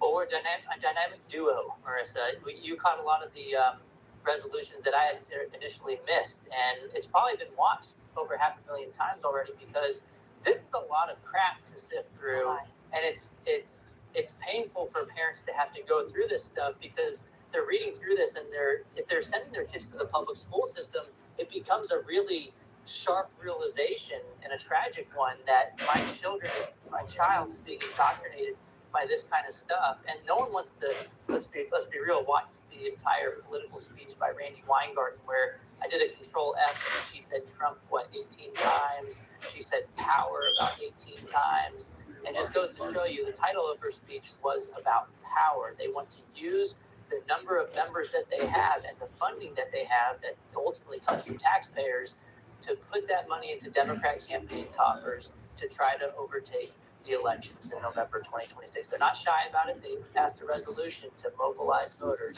for November 2026. Right, incredibly political, which is why it's very important that we mention here that I love teachers, you love teachers, and we are so grateful for so many amazing teachers across the United States who are doing the right thing and love teaching. The fact that we are exposing what the teachers' unions are doing doesn't mean that we're anti-teacher, that they're going to make these claims against us, but it is simply not true. And most teachers that I bump into, once they become aware of the agenda of the AFT, they actually recognize that the AFT is not representing them. This is not what they want. It's not what they believe. And so I think that there are even teachers out there who might be watching this who have no idea that the union that they belong to is not advocating for the child, but has actually become this political behemoth, in many ways, a communist political behemoth, as we're going to start exposing it through their agenda. Yeah, those teachers are in an abusive relationship right now with Randy Weingarten, and most of them don't want to be in that relationship anymore, especially the conservatives, where when they find out, you can look at open secrets, it's basically public information everywhere. 99.9% of the campaign contributions from Randy Weingarten's union went to Democrats last election cycle. The teachers union has become nothing more than a far left arm of the Democrat Party. They are a money laundering operation for the radical left, and it's time to hold them accountable. And just last week, I was at a convention in Dallas, Texas, where a lot of teachers are saying, no more, you don't represent me or my values, and they're leaving the union. It was called the Teacher Freedom Summit. They actually signed a printout, poster board, basically. They did a press conference. I was at it as well, declaring independence from the teachers union. So that's how you starve the beast and get people like Randy Weingarten to change their tune. You got to hit them where it hurts financially. Yeah, well, it is amazing that requires courage as well, right? Just as the founders and the signers of the Declaration needed courage, we need teachers that have courage to sign away from this behemoth of the AFT. Let's dive into the work that you and I started doing a little behind the scenes, because I want people to be aware of it. What we're going to be doing during this conversation is expose the resolutions that the American Federation of Teachers, the AFT, has passed. We're going to expose the resolutions that they put forward but haven't passed, but it still means that they're inculcating these ideas into the membership, which means that people need to be aware that these resolutions are likely to kind of come up again and may even show up in teaching toolkits. What I'd also like to do is show the connection between the AFT's resolutions and the teaching toolkits that make it into the classrooms. I want people to understand how the resolutions turn into teacher trainings, and we have gotten a hold of some of the teacher trainings that are going to take place based on the resolutions from the AFT. I want to show everybody the teacher training platforms, and I also want to show everybody the actual lesson plans and what they're expected to see in American classrooms once these resolutions are passing. Because I think many people think that the AFT and the NEA, they work on a macro level, and they don't recognize how these things really hit our little kiddos in the classroom. So let's do a deep dive. Let's begin with the resolutions that the AFT has in fact passed this past summer. Yeah, so one of the craziest ones to me was they actually mirrored the NEA in some of these resolutions in that they passed similar things, but they may have a little bit different language. And one of them was to make May 1st every year a day of civic action, they call it. They want to use students for trainings, and they want to use students for political education and, quote, marches and rallies. They're letting the mask slip. They're passing a resolution. It's already done to use students as political pawns in their agenda on May 1st. May 1st is an important day. They didn't just pick this date out of a hat. It's May Day. A little bit of a history lesson here is that dates back to the Haymarket affair, which happened in Chicago. There was a lot of workers went out on a strike, and they were protesting. A bomb was thrown. A lot of people died that day. And it has been associated with communist regimes in other countries so much that in the United States over time, we actually had our government say, let's create Labor Day instead. We want to be disassociated with this communist date of May 1st as May Day. But what did the teachers union do? They're not picking Labor Day to have these kind of conversations. They are picking May Day because of its ties to socialism and communism. And the worst part about it for me is that they're using kids. And they're mirroring this from what Chicago Teachers Union did this year. This actually was proposed by the affiliate, the Chicago Teachers Union, which, by the way, they have 80 public schools there with not a single kid proficient in math. They're spending $30,000 a kid. And what they did this year in Chicago was they made a deal with the district. They originally wanted to go on strike and not go to work, but they actually made it even worse with their deal with the district in that they ultimately had half a day of school with the kids, where they used this curriculum that was anti-Trump and pro just going out and creating havoc in the streets. And then what did they do right after that? After the half day of school where they were indoctrinating kids, they used school district buses to bus those kids to the Capitol to get them to go lobby against ICE, to lobby for more funding for the government school system.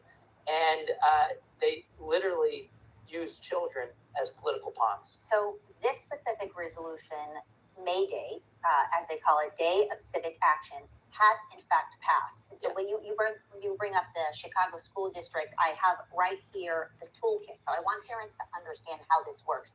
So here we go. We have the resolution that has passed. I have the toolkit that has also been implemented. Point lead, some breathing room heading into the break. Their defensive mindset clearly focused on clamping down on LeBron James, and their game plan is working. We come back right after this.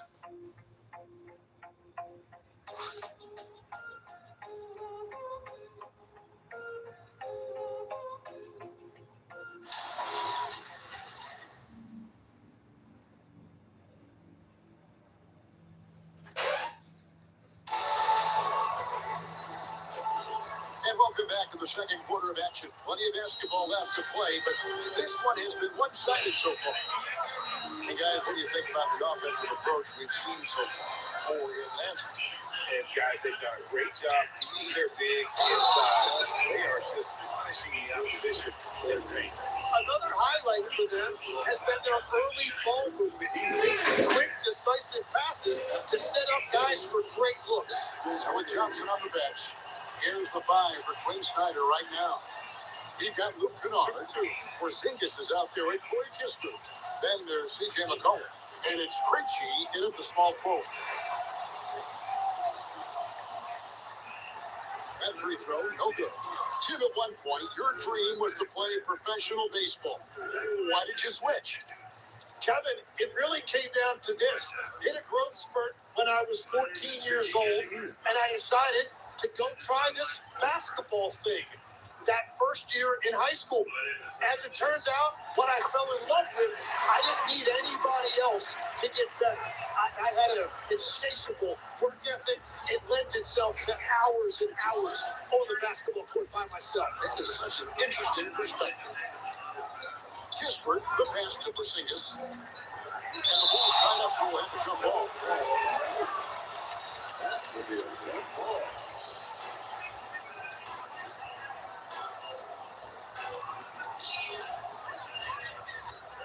Connect with it. Now defended by McCollum. And Connect gets it to go. The Hawks leading by 7. Pass to Kennard. Down low. Jump by Porzingis. Really unacceptable letting Porzingis get that kind of positioning. Once he's established, it's over. Nice passing here by Los Angeles. Here's Connect. That one good. Connect's got 4 points. It's hot here because it is starting to heat up here in South Texas. They will be installing an 18,000. It's going to come in a ton of boxes. That's going to be the outside unit. So now what you can do is pre-drill holes. This first one, I would not screw it in all the way. We're going to take all of this up in here. This post, slide it in. So let's not do this side.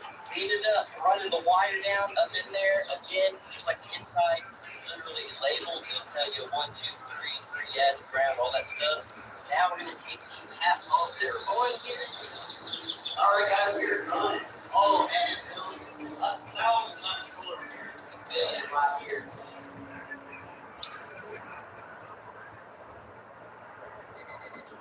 Another day. Same pain, same meds, same struggling for symptom relief. Injections like Humira and Enbrel work similarly to treat moderate to severe rheumatoid arthritis. But if your symptoms haven't improved enough, Rinvoq works differently. It's a once-daily pill that can rapidly relieve RA joint pain, stiffness, and swelling as fast as 1 week for some. Even after 5 years, many people felt this relief. And Rinvoq can stop further joint damage. Rinvoq can lower ability to fight infections. Before treatment, test for TB and blood work. Serious infections, blood clots, and fatal cancers, including lymphoma and skin, serious allergic reactions, GI tears, death, heart attack, and stroke occur. See the event risk increases in age 50 plus with a heart disease risk factor. Tell your doctor if you've had these events, infection, epilepsy, smoke, or pregnant or play. Don't take if allergic or have an infection. Do something different. Ask your doctor if switching to Rinvoq is right for you. Got 4 points this quarter. Nice job getting inside for the layup. Got the deep jump shot, gave a little pump fake, and then off to the races. Porzingis finds McCollum.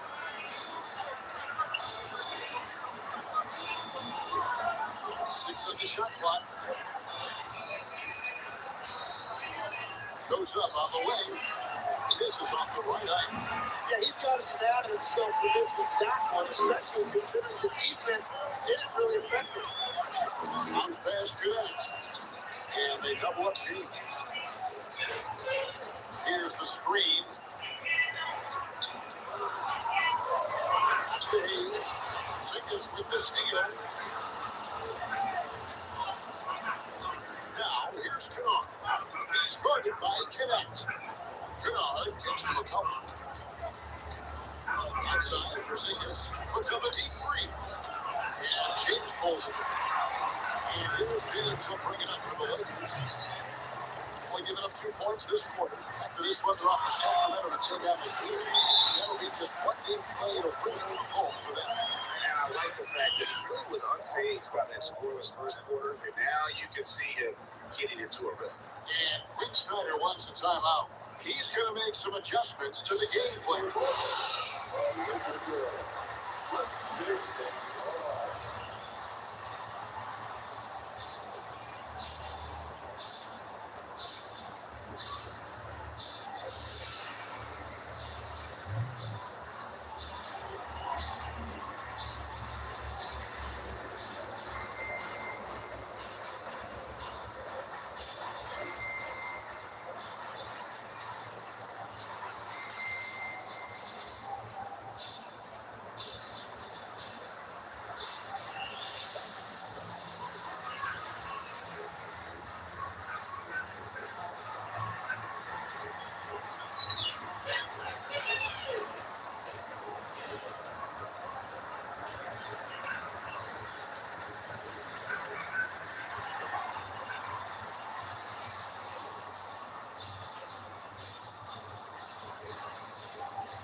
Some changes. Andre was checked in for Hayes. Marcus Smart comes in for Connect. And Doncic is subbed in for Gabe Vincent.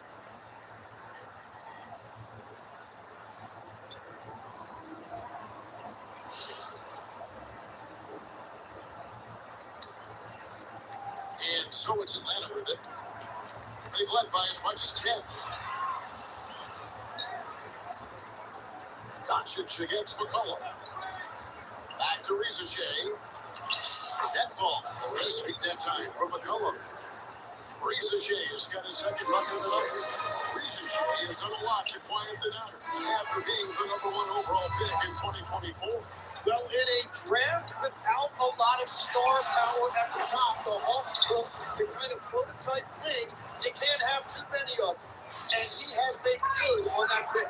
Now, let's take a minute to talk to Allen LaForce courtside. Allen. These guys, look at Don just talked about wearing different. He said it's the Lakers. So many past legends, so many championships. You don't come here for anything else. So I have everything left to prove, and that's the goal. I get to play in the greatest club in the world, and I'm excited for this new journey. Kevin, back to you. A new beginning. Thank you, Allen. McCollum outside. Puts one up. Some solid defense from it. Lakers trail by 8.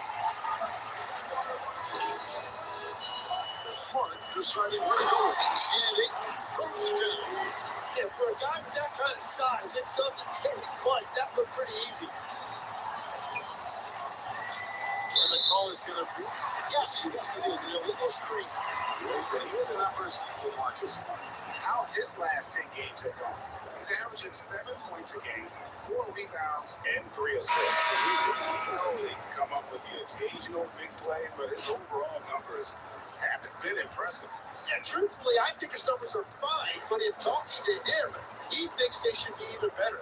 Jake LaRavia is checked in for Maxi Kleber. And a change for the Hawks. Alexander Walker, he's checked in for C.J. McCollum with the step back. Alexander Walker passes to Johnson. And the officials calling for a 3-second violation. Look out stats for Jake. His last 10 games have been exceptional. And with a top 20 ranking in field goal percentage, you put the ball in his hand and he converts at a remarkable rate. And he really is the consummate player. Always keeping his head on his swivel.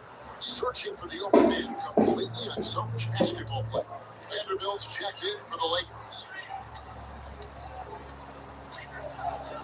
Doncic outside. And the foul on Dyson Daniel. That's his first foul. Second. Want to learn how to do panorama Milky Way football. So using Claude to give me some bullet points on how to achieve that. It's been super great. My hobbies are usually pretty intense. I like things that are hard and I have to practice a lot. Astrophotography is going out literally to the middle of nowhere and shooting the stars. It's roll of the dice and you go with the wind. Everything really has to align, the stars have to align. Death Valley is a huge national park. I mean, you can't get lost pretty easily if you're not smart about it. The Milky Way would be arching over here. Usually when you're doing this, you're in the middle of nowhere and it is super quiet. And that is such an awesome feeling. With the naked eye, you actually really can't see the Milky Way, but with the lens, you can open that aperture all the way open and allow all that light to come in, and all of a sudden you're seeing outer space. I'm going to rotate about 30 degrees, I think should be enough to overlap the panorama photo, because the idea is to get this whole mount in the shot once the Milky Way comes up. 25-second exposure, definitely not there yet, a little longer, I think. You're going to fail, but you got to keep going and keep pushing forward and just keep thinking. I mean, I hope we can get it tonight. It's so sick. I'd be very excited.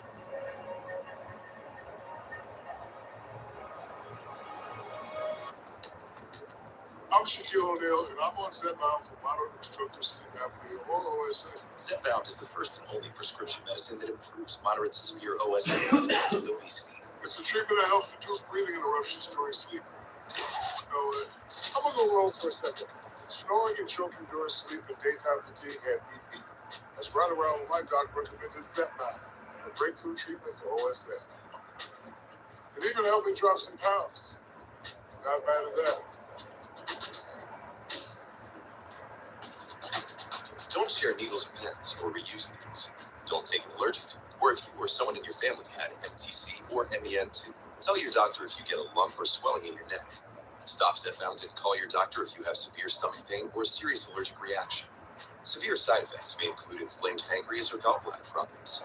Tell your doctor if you experience vision changes before scheduled procedures with anesthesia. If you're nursing, pregnant, plan to be, or taking birth control pills, taking Zepbound with sulfonylurea or insulin may cause low blood sugar. Side effects include nausea, diarrhea, and vomiting, which can cause dehydration and worsen kidney problems. Ask your doctor about Zepbound, a game-changing OSA treatment.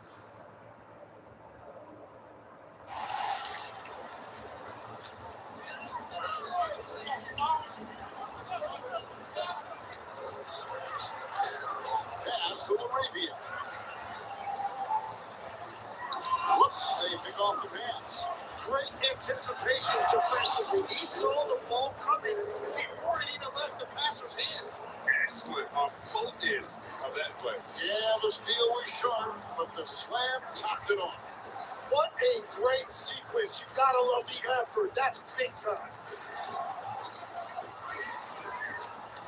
Doncic looking it over. Lets it go with the three. And the three ball is good. So just the Hawks lead by 5. Pass to Shea. To the inside. Lays it up off the glass. Shea has got 4 points this quarter. The plan of attack is obvious. Get the ball inside and go strong to the rim. Doncic outside. Doncic going to work. And they've done well at taking advantage of some late defensive rotations and getting the ball in the paint. Alexander Walker passes to Daniels. There's 57 seconds left out here in the second. And the rebound battle split evenly thus far. Laravia fighting in the corner. Smart with it. Now good with the triple. So it's Johnson who brings the ball up for the Atlanta Hawks. Okongwu with a screen on Doncic. Pass to Okongwu. Shot clock at 5. The Hawks need to get off a shot here. And Okongwu slams it in. My goodness, he is such a great dunker. Ray, a high riser, no doubt about it. Now, here's Doncic, guarded closely.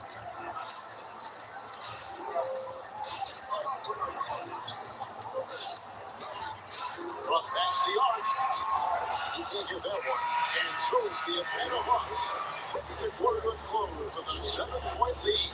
Their shooting has been the big key. Their percentage from the field so far has been terrific. And Allie LaForce has got something now for us from the floor. Allie, take it away. I'm here with Coach Quinn Snyder. And Coach, you're getting stops in the first half. What do you attribute to that? Well, we're playing hard, scrambling, picking up our effort, trying to be precise and disciplined and talk. We're not resting on our laurels at any point. Hopefully you can remain active on the defensive end in the second half. Thanks, Coach. Thanks, Allie. Much appreciated. Halftime now, and we'll be back to get the third quarter underway in just a moment. And he's ready for the fan for Gilby.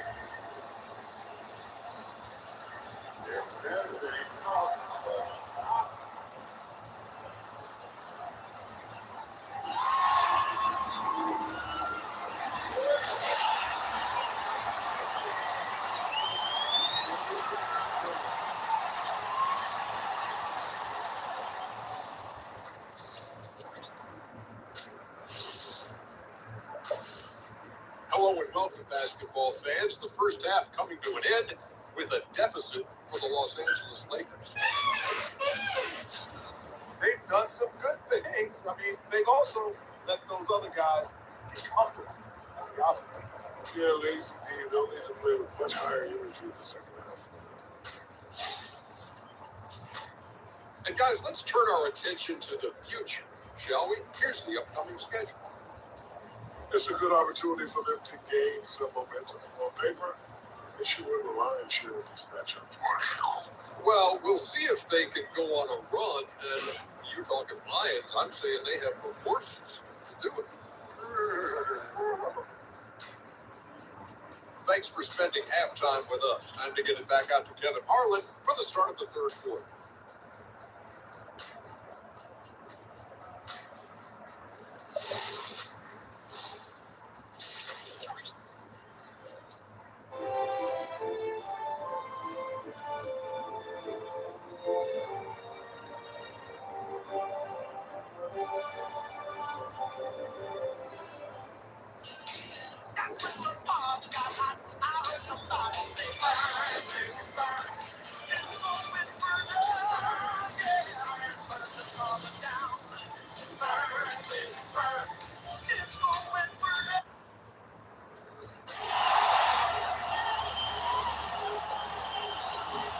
And if you're just joining us in this one, first half is in the books. 1 half to go. Jalen Johnson has been sensational. In those first 2 quarters, he was pretty much an automatic bucket getter if he got it down low on the block. And you are going to see this defense now switch things up against him, but he has the skill set to counter that. Lakers trail by 7. LeBron James is out there with DeAndre. Then there's Doncic. Then it's Marcus Smart. And it's Laravia in the 3. And J.J. Redick 5 as we get into the second half. Doncic bounce pass. To the paint.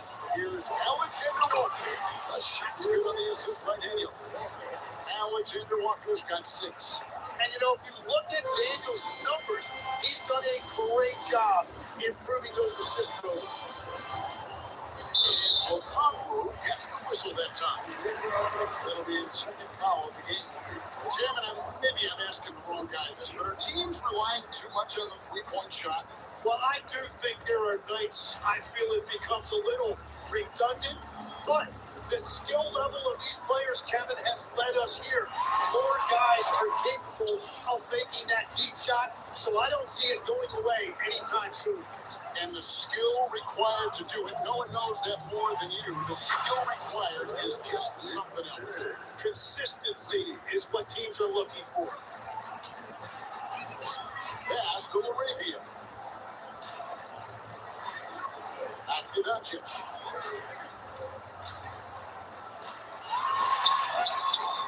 And it's Rize with the rebound. The Hawks lead by 12. And we're just about a minute and a half into the third quarter of basketball. Doncic with the block. The anticipation is there for Luka on defense. Shot from 12. Sample shoots for 8 points for him. He's an absolute beast to deal with for the defense. Sometimes he can even leave you feeling helpless. Alexander Walker passes to Johnson. Pass to Rize. Now, Alexander Walker. Out of bounds as the Lakers gain possession. Well, that is just real miscommunication there, sending it out of bounds.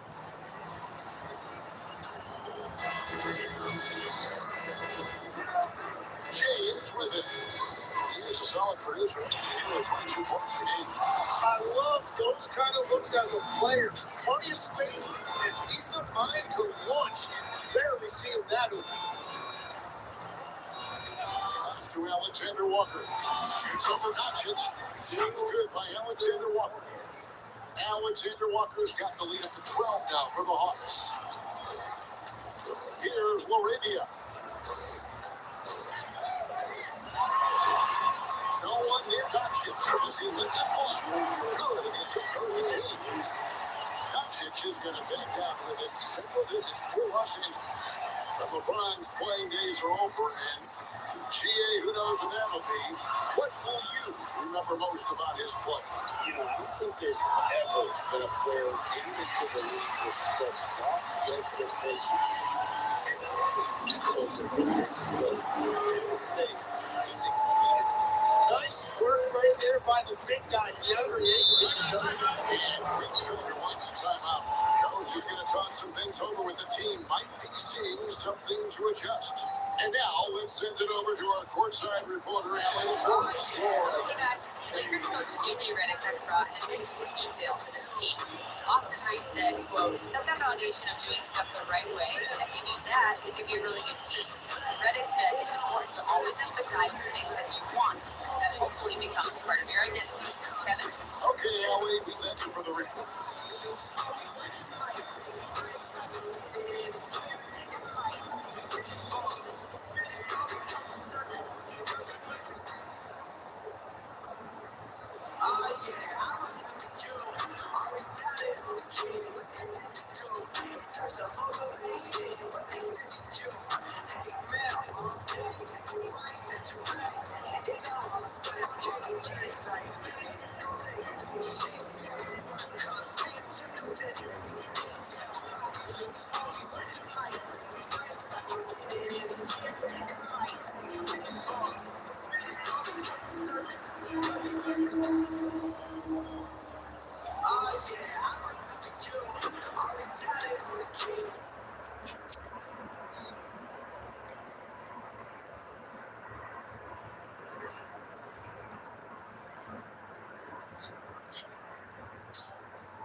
Ryan Fox's season could change right here. 260 out to secure the win. It's good when there's no second chance.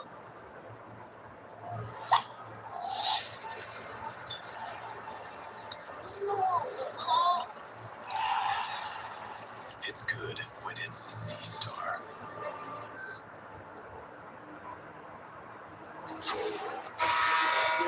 As we approach the halfway mark, let's take a look at how everything stands out west.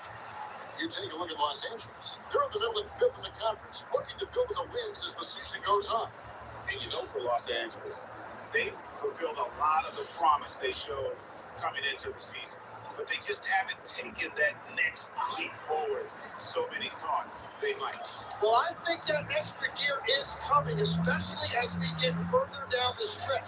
When you're trying to build momentum for a playoff run. Johnson out to the wing. Johnson sets the screen for Rizachet. The D bit on that pass fake and that freed him up. Rizachet's got 5 points now this quarter. To the inside. Here's Mourinho. And Mourinho slams it in. They worked hard to get this lead. Can't start giving up easy slams all of a sudden. Yeah, GA, that's right. And that was easy. Gift wrap for him. That's the kind of play that can spark a run. A dunk like that energizes everyone on the team. Over in the corner, Doncic. Triple. Doncic. Great ball movement there. Atlanta leading by 4. Outside Daniel. Inside. Daniel Conley slams it in. Nice there, getting the reverse. Love that. And the fans got a little show there. Guys, that one definitely had a little something extra on it. And so JJ Redick will call a timeout. He made the decision to huddle up with his guys and talk about strategy.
And a switch here also for Atlanta. Porzingis is checked in for Johnson.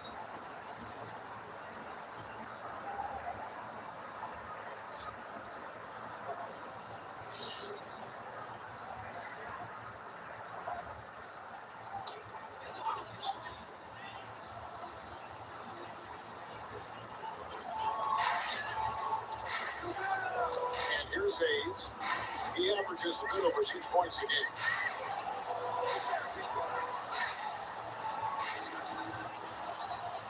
Pocket 6, tipped away. And a bit of a battle here for the ball. The official signals a jump ball here.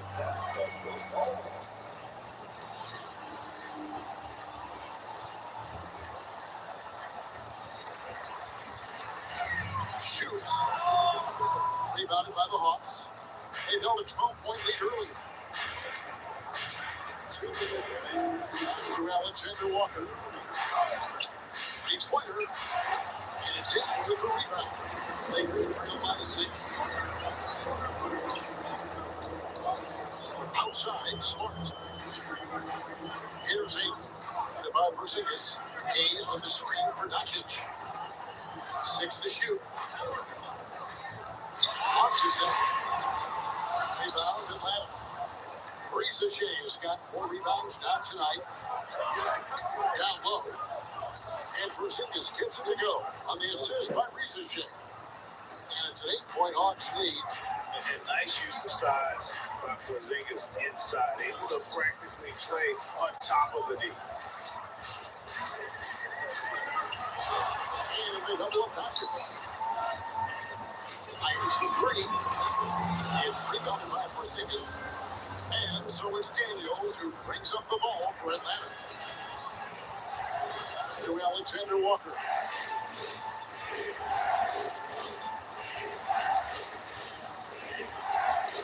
O'Connell was screen. To the left side wing. Risa Shea wide open. It's the 3-point bomb. Risa Shea's got 8 points in the quarter. His efficiency throughout this game has really been something, and his team has been able to succeed in large part because of it. The 3 for Doncic.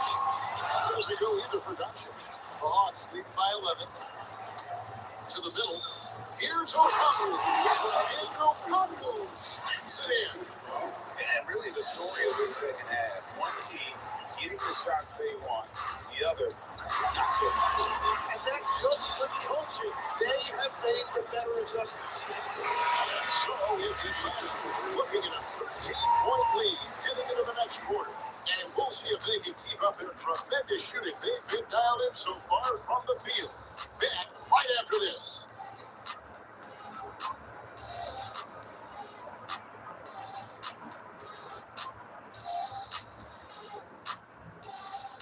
Are you doing the junk journaling trend this year? I went to my local CVS to grab a brand new journal and I even picked out some photo prints. Junk journaling is essentially grabbing any items that you would normally throw away or even just random things you have around the house and adding them to your journal. The best part is that there's really no rules. It's just a fun way to be creative and resourceful at the same time. I just used some random items I found in my house and this is what I came up with. Don't forget to save this video as inspo for your junk journal.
Now let's take a look at our assist of the game, presented by State Farm. And the definition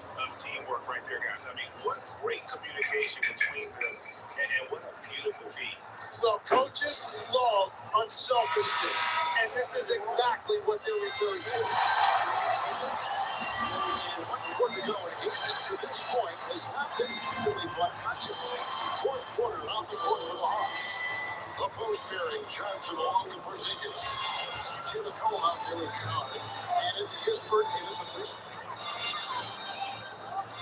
Near the three-point line, it's McCollum. Set it up with the fake, but it's offline. Back to Vincent. Hayes the pass to LeBron. Now connect. Good, and the assist goes to LeBron. James has got 3 assists tonight. I love how aggressive Connect is off the catch. Shots like that proves he belongs in this league. Porzingis with a screen on Cleveland. Johnson from outside. And a dunk by Porzingis. Well, he led his teammate and hit him in stride. You really can't do it any better than that. Lakers trail by 12. James a screen on McCollum. Now Vincent. Hayes kicks to LeBron. Pass to Vincent. Fires the three. And Hayes puts it down. That's when he gets a big-time presence on the glass. And you know what, Greg? Once he gets his hands on it, he's not even thinking about kicking it out. Well, defensively, you've got to put a body on him. That guy will ruin you on the offensive glass. Here's Porzingis, and against the basket. Officials are going to listen to a chance at the line for one more. So, Tim, I'm sure it's hard to pick one, but who would you call the most underrated player right now in the NBA? I think it's Pascal Siakam, and I have felt that way for a few years. I just think you're talking about someone who has great energy, plays both ends of the floor, and is a matchup nightmare because of his versatility. And began kind of in oblivion. He had to play some time in the G League and work his way up. Became the most improved player in this league.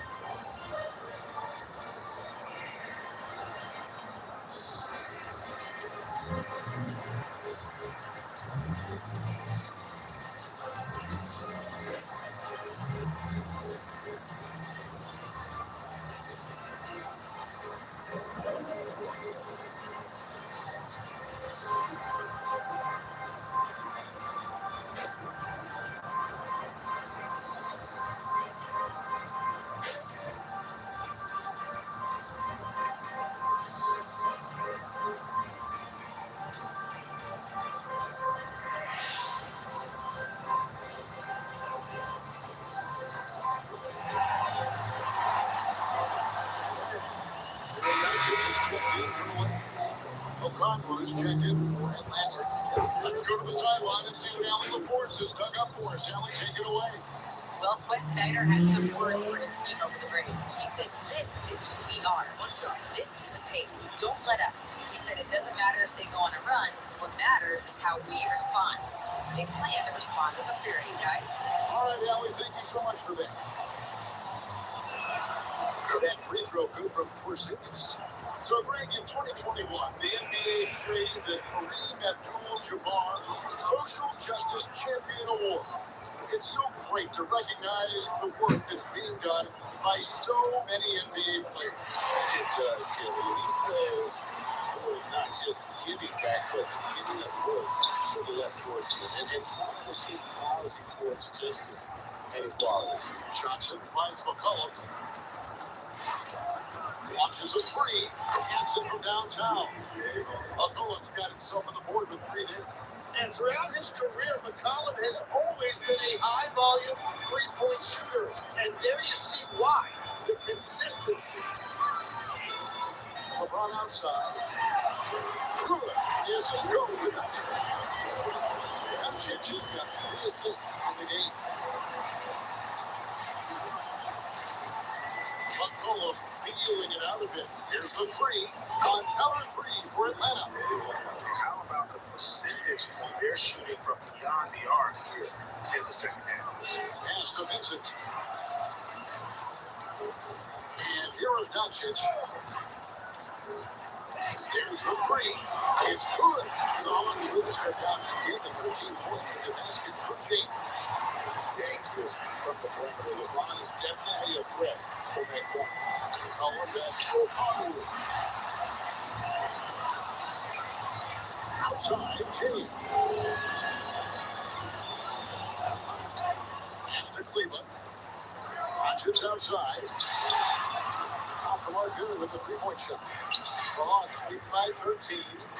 Colin pass to O'Connell. And he makes the bucket, gets the whistle, and now a three-point play chance here for him. Big miscommunication.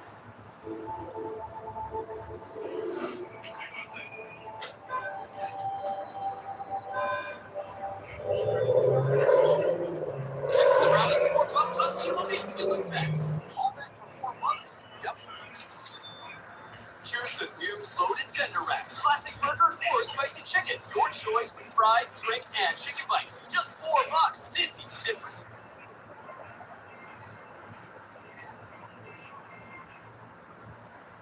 On defense, recognizes it and quickly takes advantage. Well, the way this game is going, I'm actually not surprised it was that easy for you. Here's what the Lakers are going with right now. What's up? Andre checked in for Jackson Hayes. Jake LaRavia comes in for Maxi Kleber. And Marcus Smart is subbed in for Gabe Vincent. And then for Atlanta, Zachary Rieseshay is checked in for Porzingis. Daniels comes in for Luke Kennard. And Nikhil Alexander-Walker in for C.J. McCollum. Hodges passes to James. Back to Dutton. Shoots the three. It gets to go. It's a +5 advantage for them in rebounding after that. Here's Rieseshay. Guarded by Hodges. Launches it. Cleared away by Lakers turning on to 16. James fired. Jumper is off. Here's Daniels. Alexander Walker with the ball. Here's Johnson. Hook loose. Now O'Connell. That's it, coming off an assist from Johnson. O'Connell's now got 10 points in just the second half. Lakers have got just under 45% of their attempted profit in the fourth quarter. We're up 9. Outside for Smart. Up again. He parachutes in for the putback. Folks, he did not up into that one. Just where he wanted to be to grab that backboard. Here's O'Connell. Now Johnson. Now, here's O'Connell. Jacks up a three. James rips down the rebound. And the great shooters know when they got enough opening to go for the three. I didn't think it was a bad choice on that possession. We've got 1:13 left in the fourth quarter. Doncic outside. I'll target from outside. The Hawks lead by 17. And tonight's battle is going to end with a very clear winner, leaving nothing to chance. Impressive win for the Hawks. They never settled for mediocre shots. And Kevin, they had great penetration this time out. And I think a great job in positioning themselves for the W here is win number 21 on the season. And they've taken control of the season series. This brings them to 2-0 with 1 game left against this squad. And while there were some of these performances tonight, it definitely ended up being a solid outing for Rieseshay. Well, what a highlight reel he put together, playing his game and contributing in a big way. Daniels against Smart. 20 seconds left in the fourth quarter. Okongwu with a screen on Smart. Dyson Daniel.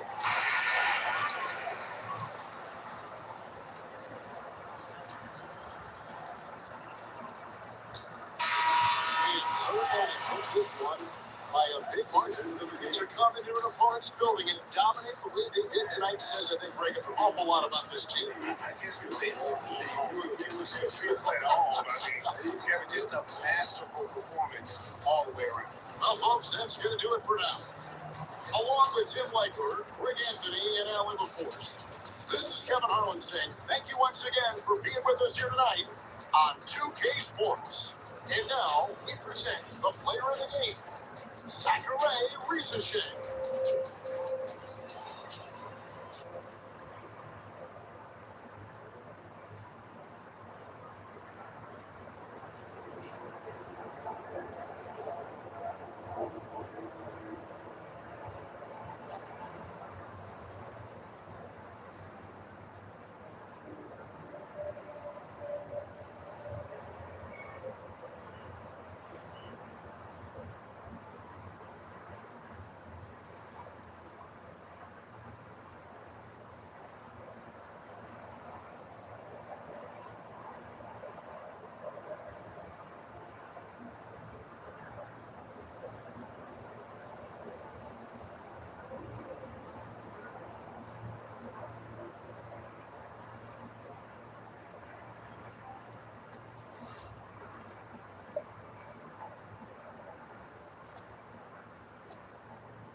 Happy holidays, everyone, from all of us at 2K Sports. Thanks for joining us at this most special time of the year. Joined by Grant Hill and Tim Legler, this is Brian Anderson. And we have Alan LaForce reporting for us. And here we can check out the story for Tyrese Maxey. And he's gone cold over the last 10 games, guys. His scoring numbers are down. He can't seem to get out of this rough patch. He's got to get himself going tonight, or they'll start losing patience with him. Now a look at Philadelphia's starting lineup. Maxey and Edgecombe man the backcourt. Kelly Oubre out there with George. And it's Embiid in at the center position. And for Memphis, we've got Jalen Wells, Jaren Jackson. A good chunk of the season is past us now, Grant. I'd imagine the wear and tear is adding up for some players. Yeah, it varies from guy to guy. You know, vets are usually dealing with something just from playing so many years. But BA, the rookies, they're learning now what it takes to NBA condition. Now here's Morant. Drives to the hoop. And it's blocked by Embiid. Oubre on the wing. Guarded by Aldama. Here's Maxey. Oh, it's blocked by Jackson. Pass to Morant. No one near him. Paul George pulls it in. Gives us a chance to catch up with Allie LaForce. I was able to talk with the head coach of the Grizzlies. We talked about Paul George and what his game plan was for keeping him in check. He said it's never going to be easy with him, but I told our guys I want constant communication. Talk when screens are coming, switch when we need to. We need to be highly active guarding him. Let's see how effective they are against him tonight. Guys, back to you. Okay, thanks, Allie. And you have to admire the size and strength of Jackson Jr. Just fantastic work establishing himself inside and slamming it down. And slammed that thing through. A nasty two-hander. And really an offensive transformation for the Grizzlies since 2024, Grant. Yeah, they're pushing the pace, playing a unique style with a lot of cutting and movement off the ball. Crunching the offensive glass. I mean, it all seems to be working. And setting the tempo with an assertive move. Like, where was the defense on that play? That is a quality look. You can't do it much better than that. Now here's Oubre. A go-to option for this team. He puts up nearly 17 a game. Here's Embiid. And he got the whistle on the way up. So he'll be headed to the line for a pair. Tim, these recent entries robbing Embiid of prime years. 7 straight All-Star appearances up to 2025. NBA, for a player his size that moves as quickly as he does, it seems like it put a tremendous amount of strain on those lower extremities. It's a common theme in this league. The free throw drops for Embiid. Well, Grant, if you had to say, is there anything you think is underrated about Embiid? You know, BA, I think it's his intelligence. Joel's a heady player. Sometimes big men don't get enough credit for their smarts on the court. Embiid knows the game. And that one goes in. 2 from the line that time. And for the Sixers, the growth of Tyrese Maxey has been everything for him. Oh my, his growth both with his play, but also with his leadership has meant a lot. And he has such a joyful energy. It really helps hold this team together. Now here's Maxey. 27 points his last game. And just under 2.5 minutes elapsed here. And the dunk by Jackson. And that's exactly the type of pass we expect from a guy with his vision. George outside. Take by Oubre. George outside. Takes the 3. Philadelphia, another miss. Memphis leading. Oh, George with the steal. Philadelphia moving it around. Maxey, that's good. Yeah, on the inside that time, Maxey really clever with that finish. The Grizzlies have gone 3 of 6 from the floor. Moran against Maxey. Pass to Wells. Now Moran. Down to 5 on the shot clock. Fires the 3. Rebound by Embiid. Yeah, he has had a hard time finding the rhythm this quarter. Just cannot get one to go. There's a minute 26 left now in the first quarter. Perfect night so far, 2 for 2. They're getting aggressive in the paint. Look at Joel putting his size to work. Outside Wells.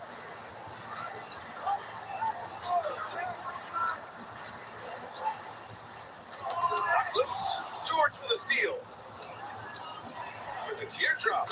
And he sinks the layup. Look at that touch by Paul George. Grizzlies trail by 4. Outside Moran.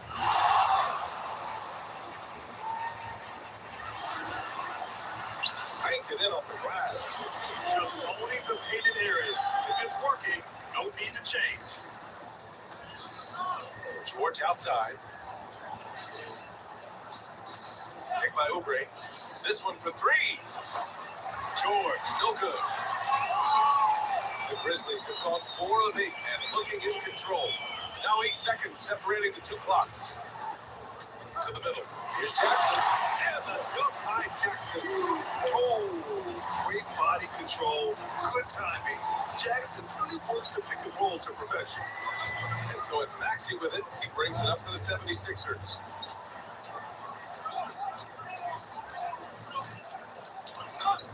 Pass to Embiid. With 4 on the clock. And yep, it's good. Embiid's got 8.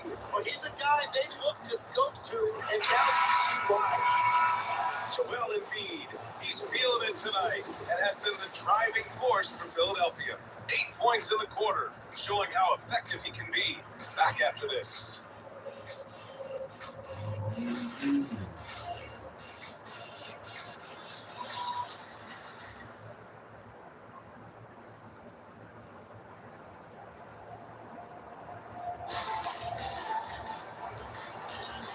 Good action already in this one, but a fairly even matchup after this first quarter of play. And some stats here, guys. The scoring breakdown for Philadelphia. Well, hey, guys, I mean, can we talk about how much selfish they've been? Just racking up the assist numbers, moving it around with great precision. And their ball pressure has been a major story in this one. Their ability to create turnovers and then turn that into offense. What a huge difference that has made. Taking a look at the 76ers. Jared McCain out there with Quentin Grimes. Then there's George. Then it's Andre Drummond. And it's Barlow in at the 4. Let's check in with our reporter, Allie LaForce. The Grizzlies last season retired the jersey number of the grind father, defensive ace Tony Allen, the player who coined the grit and grind motto that came to define the franchise in the 2010s. Allen was a perennial all-defense selection in Memphis, and his hard-nosed play set the tone. Guys, back to you. Okay, Allie, thanks a lot. Edgecombe, he's checked in for Barlow. Impressive. Their ball movement has been excellent tonight. Grizzlies trail by 6. And at his peak, Paul George averaged 7 free throw attempts per game. And that number seen a precipitous decline. Well, in particular, the last few seasons, and I think with his injury concerns, BA, you understand him being less inclined to hunt contact. And so Tomas Isolo calls the timeout. We might see him looking to make some tweaks to the strategy.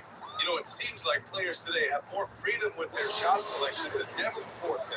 Yeah, there's no question about it. I think you could actually make the argument coaches are particular in a different way. They're looking more for threes, layups, and dunks, not as much from the mid-range. And if you can add that shot, really makes you stand out. So interesting. I've seen coaches take players out for not shooting open shots. Oh, I wish I had that coaching when I played.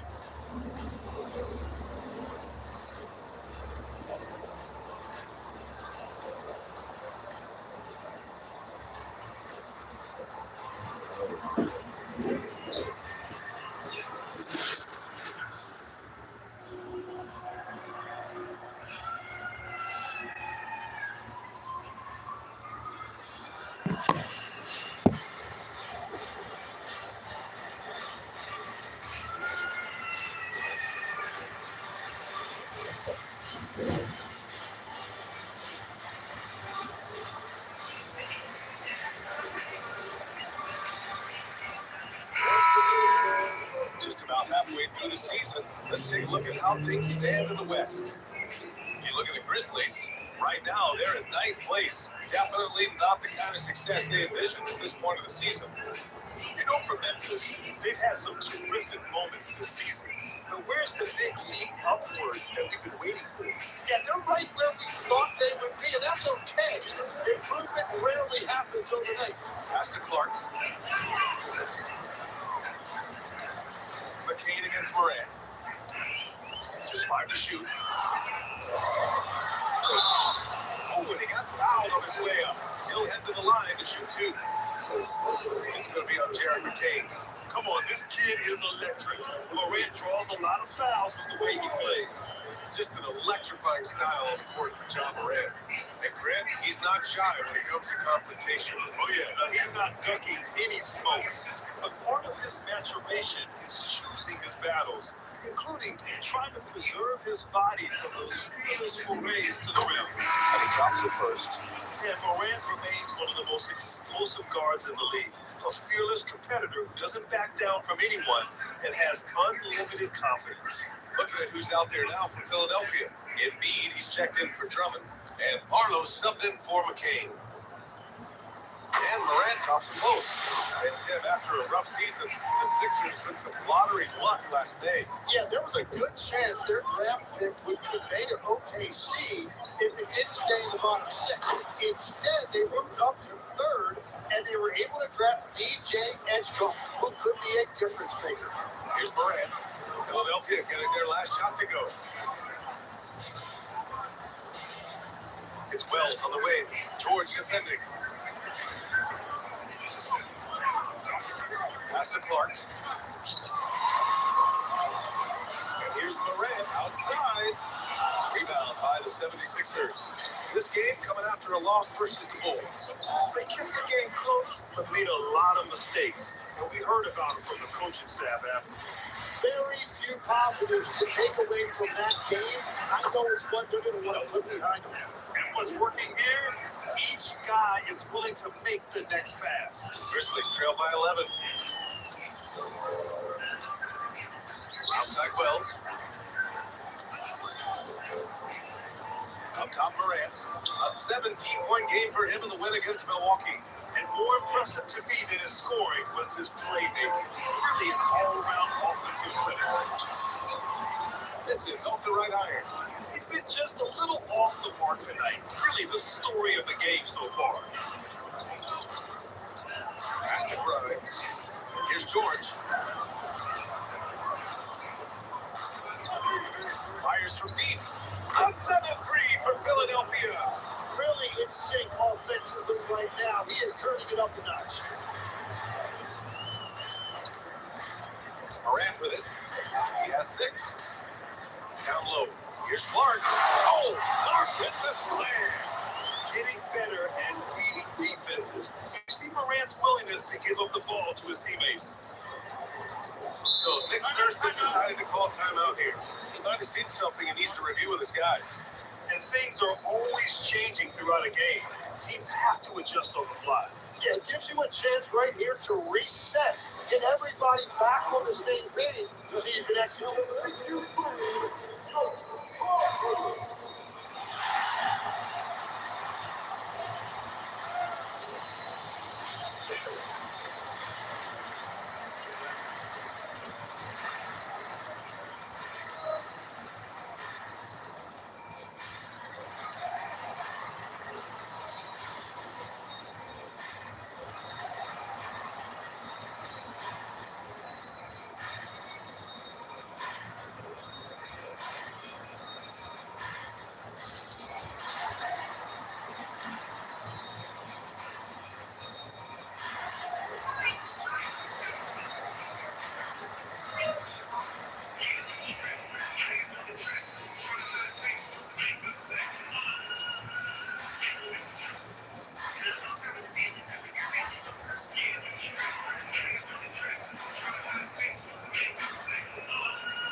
Jackson, he's checked in for Landale, and Aldama's subbed in for Clark. Philadelphia also making some changes. Oubre, he's checked in for Barlow, and it's Maxey in for Grimes.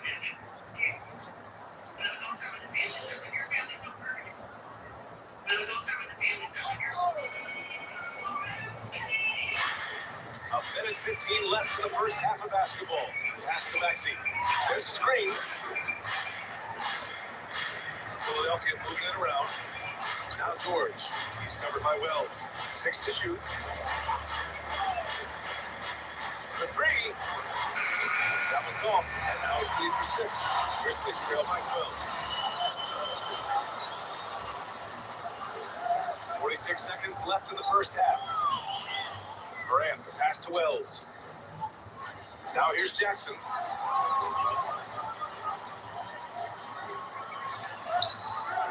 Excellent D there from Embiid.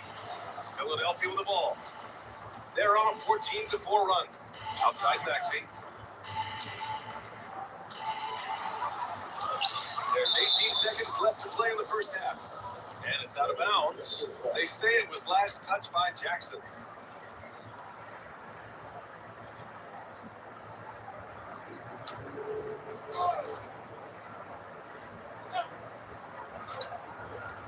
"17 seconds left to play in the half. Screen by Embiid. Just 5 on the clock. Philadelphia with another miss. Pass to Morant. Fires away from way outside. And we've reached halftime in this one. Philadelphia on top. They lead by 12. Now a minute to check in with Allie LaForce. She's courtside. Hey, Allie. Joel, you hold the lead now, but how do you build on that as the game continues? Just keep being aggressive. I thought we did a good job defensively, so we just got to keep being aggressive and make it plays. A lot of times defense leads to offense. Thanks, Joel. Allie, as always, thank you. We'll be right back to begin the third quarter right after this.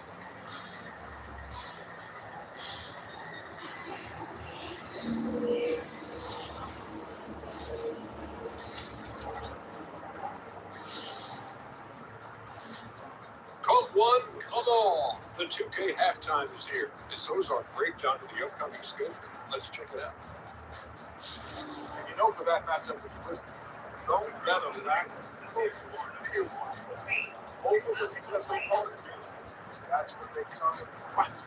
I overlook all opponents. In terms of what? Height? Confidence? Both?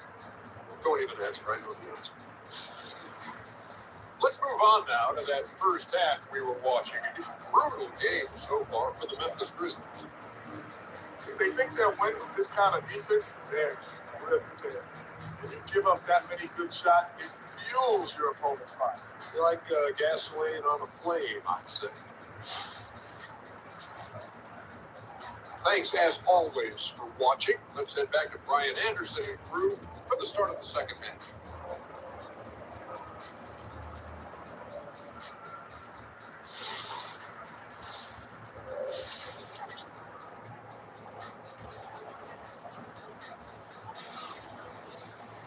And as we dive into the second half, we'll find out if the next two quarters are any different from the first two. So far, it's been a runaway. What else can you say? Joel Embiid, an impressive effort here today. Through 2 quarters of play, he's been an excellent source of points. What I expect they're going to continue to lean on him as we continue in this game. Why not? The way he's playing right now offensively. Here's Maxey. Sensi Aldama out there with Jalen Wells. Then it's Jaren Jackson. Then there's Ja Morant. That's the group starting the second half for Tuomas Isolo. Now here's Maxey, leading by 12. Oh, and makes it with a kiss. Maxey's gotten his second bucket. Well, every team is looking for wings who can defend multiple positions. Who's at the top of your list, Tim? Yeah, I look at a guy like Luke Dort. Look at a guy like Jaden McDaniels. They've got length, a whole lot of 1-2, and they've got the ability to guard multiple positions. Memphis shooting their third and fourth free throw attempts for the game. 2 shots.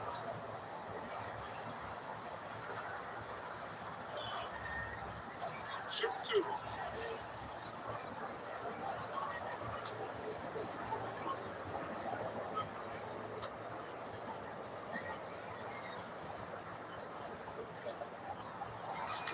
The first one falls.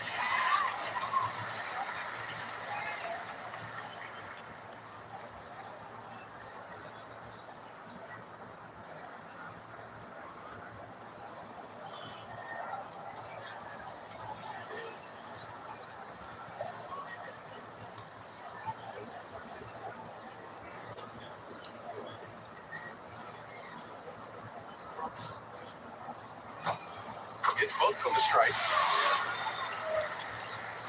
The Sixers lead by 12. Pass to Edgecombe. Back to Maxey. Here's Oubre. Three-pointer. Rebound by Jackson.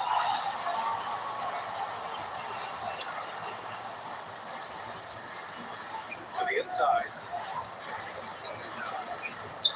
Morant finds Jackson.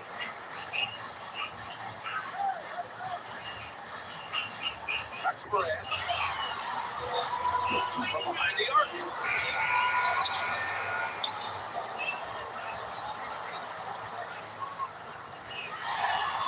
Inside. And Embiid with the block. And when Embiid is doing protecting the paint, he's as impactful as anyone in this league. Well, he's certainly not the reason they're down.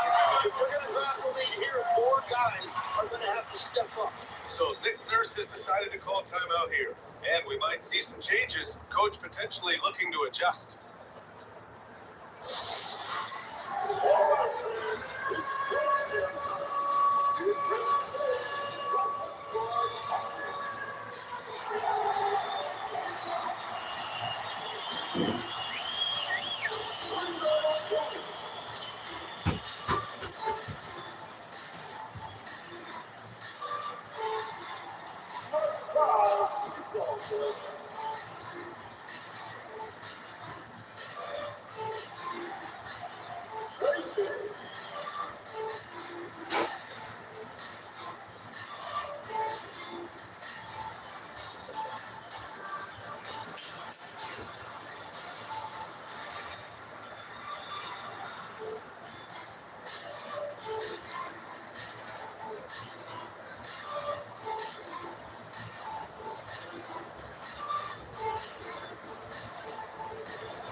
leaders in steals over the last month.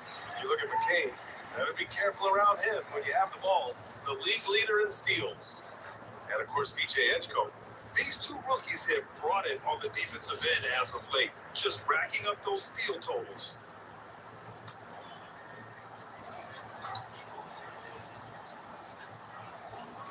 Just over a minute and a half played in the third. Here's George. Popping in on the layup. George has got 10. Yeah, that's where all that size that Paul George has as a wing really pays off. So far, Graham, we've seen some encouraging intangibles from VJ Edgecombe. He needs to be a Victor Oladipo or even a Dwayne Wade physically. Just an explosive athlete. And I love the way he uses that strength and quickness at the defensive end of the floor. Well, that's a fantastic view there from the AT&T Connected Cam. And so it's Maxey with it. He brings it up for the 76ers. Pass to Embiid.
Oubre.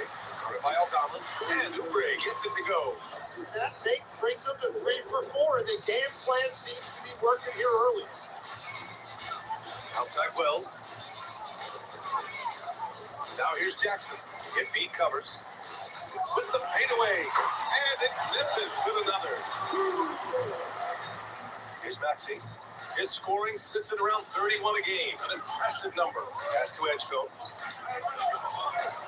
Outside Oubre. To the wing on the left. Here's Embiid.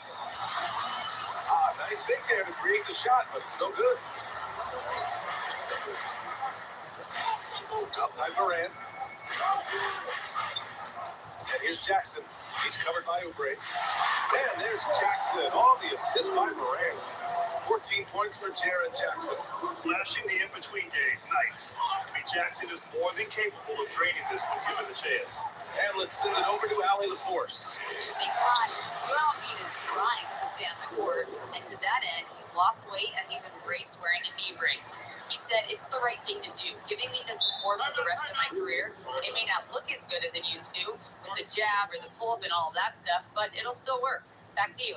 Trying to stay healthy. Thanks a lot, Allie. So Tuomas Isalos decided to call time out here. He's going to talk it over with his guys.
Landale's checked in for Memphis. Spencer comes in for Moran.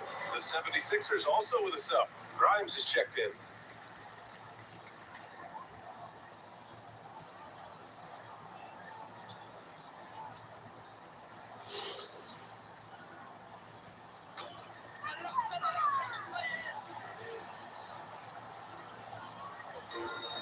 We've gone about 3.5 minutes here into the third. Jackson against George. Jackson gets the bucket. Jackson's got 16 points now. And he is doing everything he can to keep his team in it, trying to lift his teammates up. Now Maxey. Pass to Embiid. 6 on the shot clock.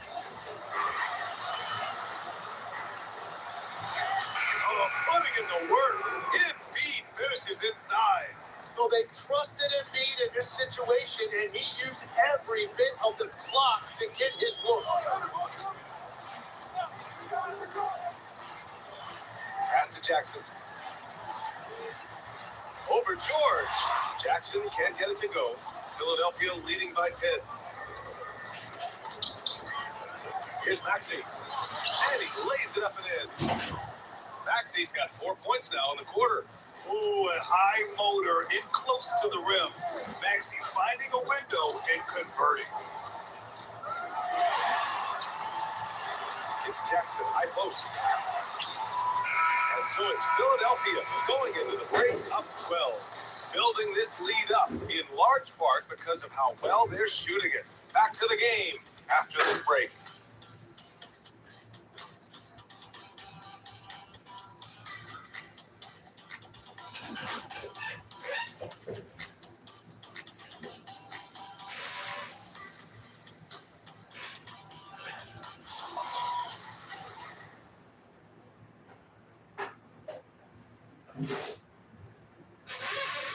And now we have a moment to reveal our State Farm assist of the game.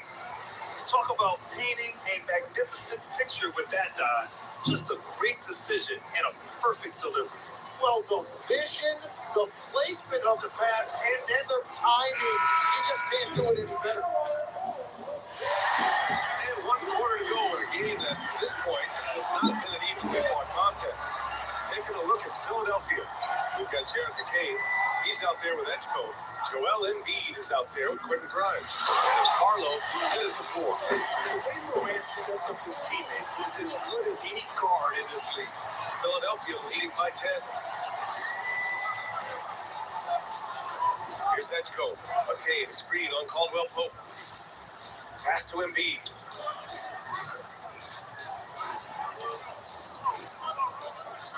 Shot clock at 5. Philadelphia needs to get off the shot. Edge coach, no good. This is exactly who you want taking that shot. Just missed it. Clark, pass to Williams. Back to Clark. Can't hit that one. Embiid with a nice defensive effort. Here's edge coach. Williams defending. Pass to McCain. And here's Embiid. And Embiid gets the double team. Here's Barlow. And the layup is good off the glass.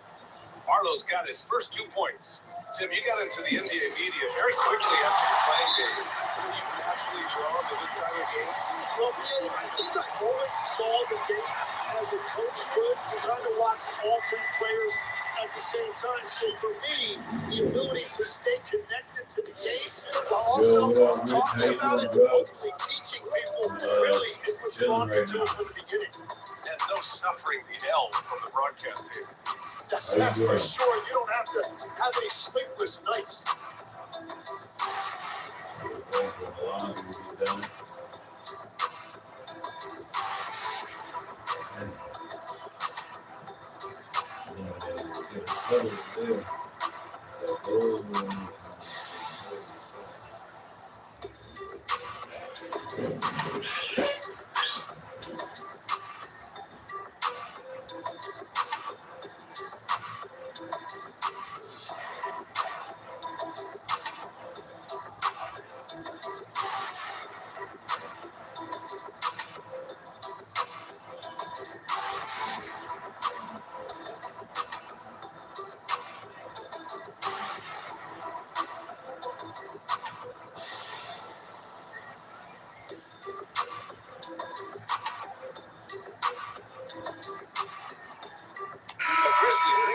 Here. Aldama's checked in. Oubre, he's checked in for Philadelphia. And let's swing it over to the sideline and hear from Allie. I was able to listen in on what Nick Nurse had to say to the team. He said, keep it going, guys. Ride this wave of momentum. We're playing great right now, but we can't let up. Guys, back to you. Appreciate the report, Allie. Here's edge coach. We're just over a minute and a half now into the 4th. Barlow, he took a hard foul on the shot, so he'll head to the line to shoot a pair. Don't just leave there, he got hammered. And let's take a moment to get your take, guys, on the scoring so far for Philadelphia. They feel like they have an advantage inside, and so far, they've done an excellent job exploiting it. And the mid-range shot has been there for them over and over. They continue to capitalize on it. Let's see if they keep going back to it.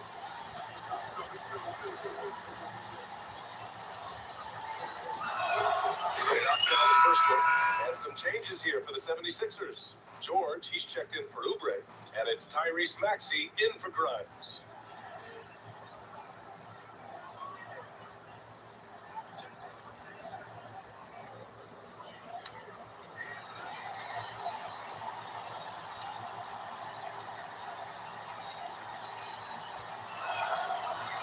He's perfect from the line this time. A big man with a nice shooting stroke. You'll love to see it. Aldama outside. There's a screen. With his first shot attempt. Joel Embiid with the board. Embiid's got 5 rebounds in the game. That is just next level speed on that drive from Maxey. Grizzlies trail by 14. Aldama outside. Now Moran.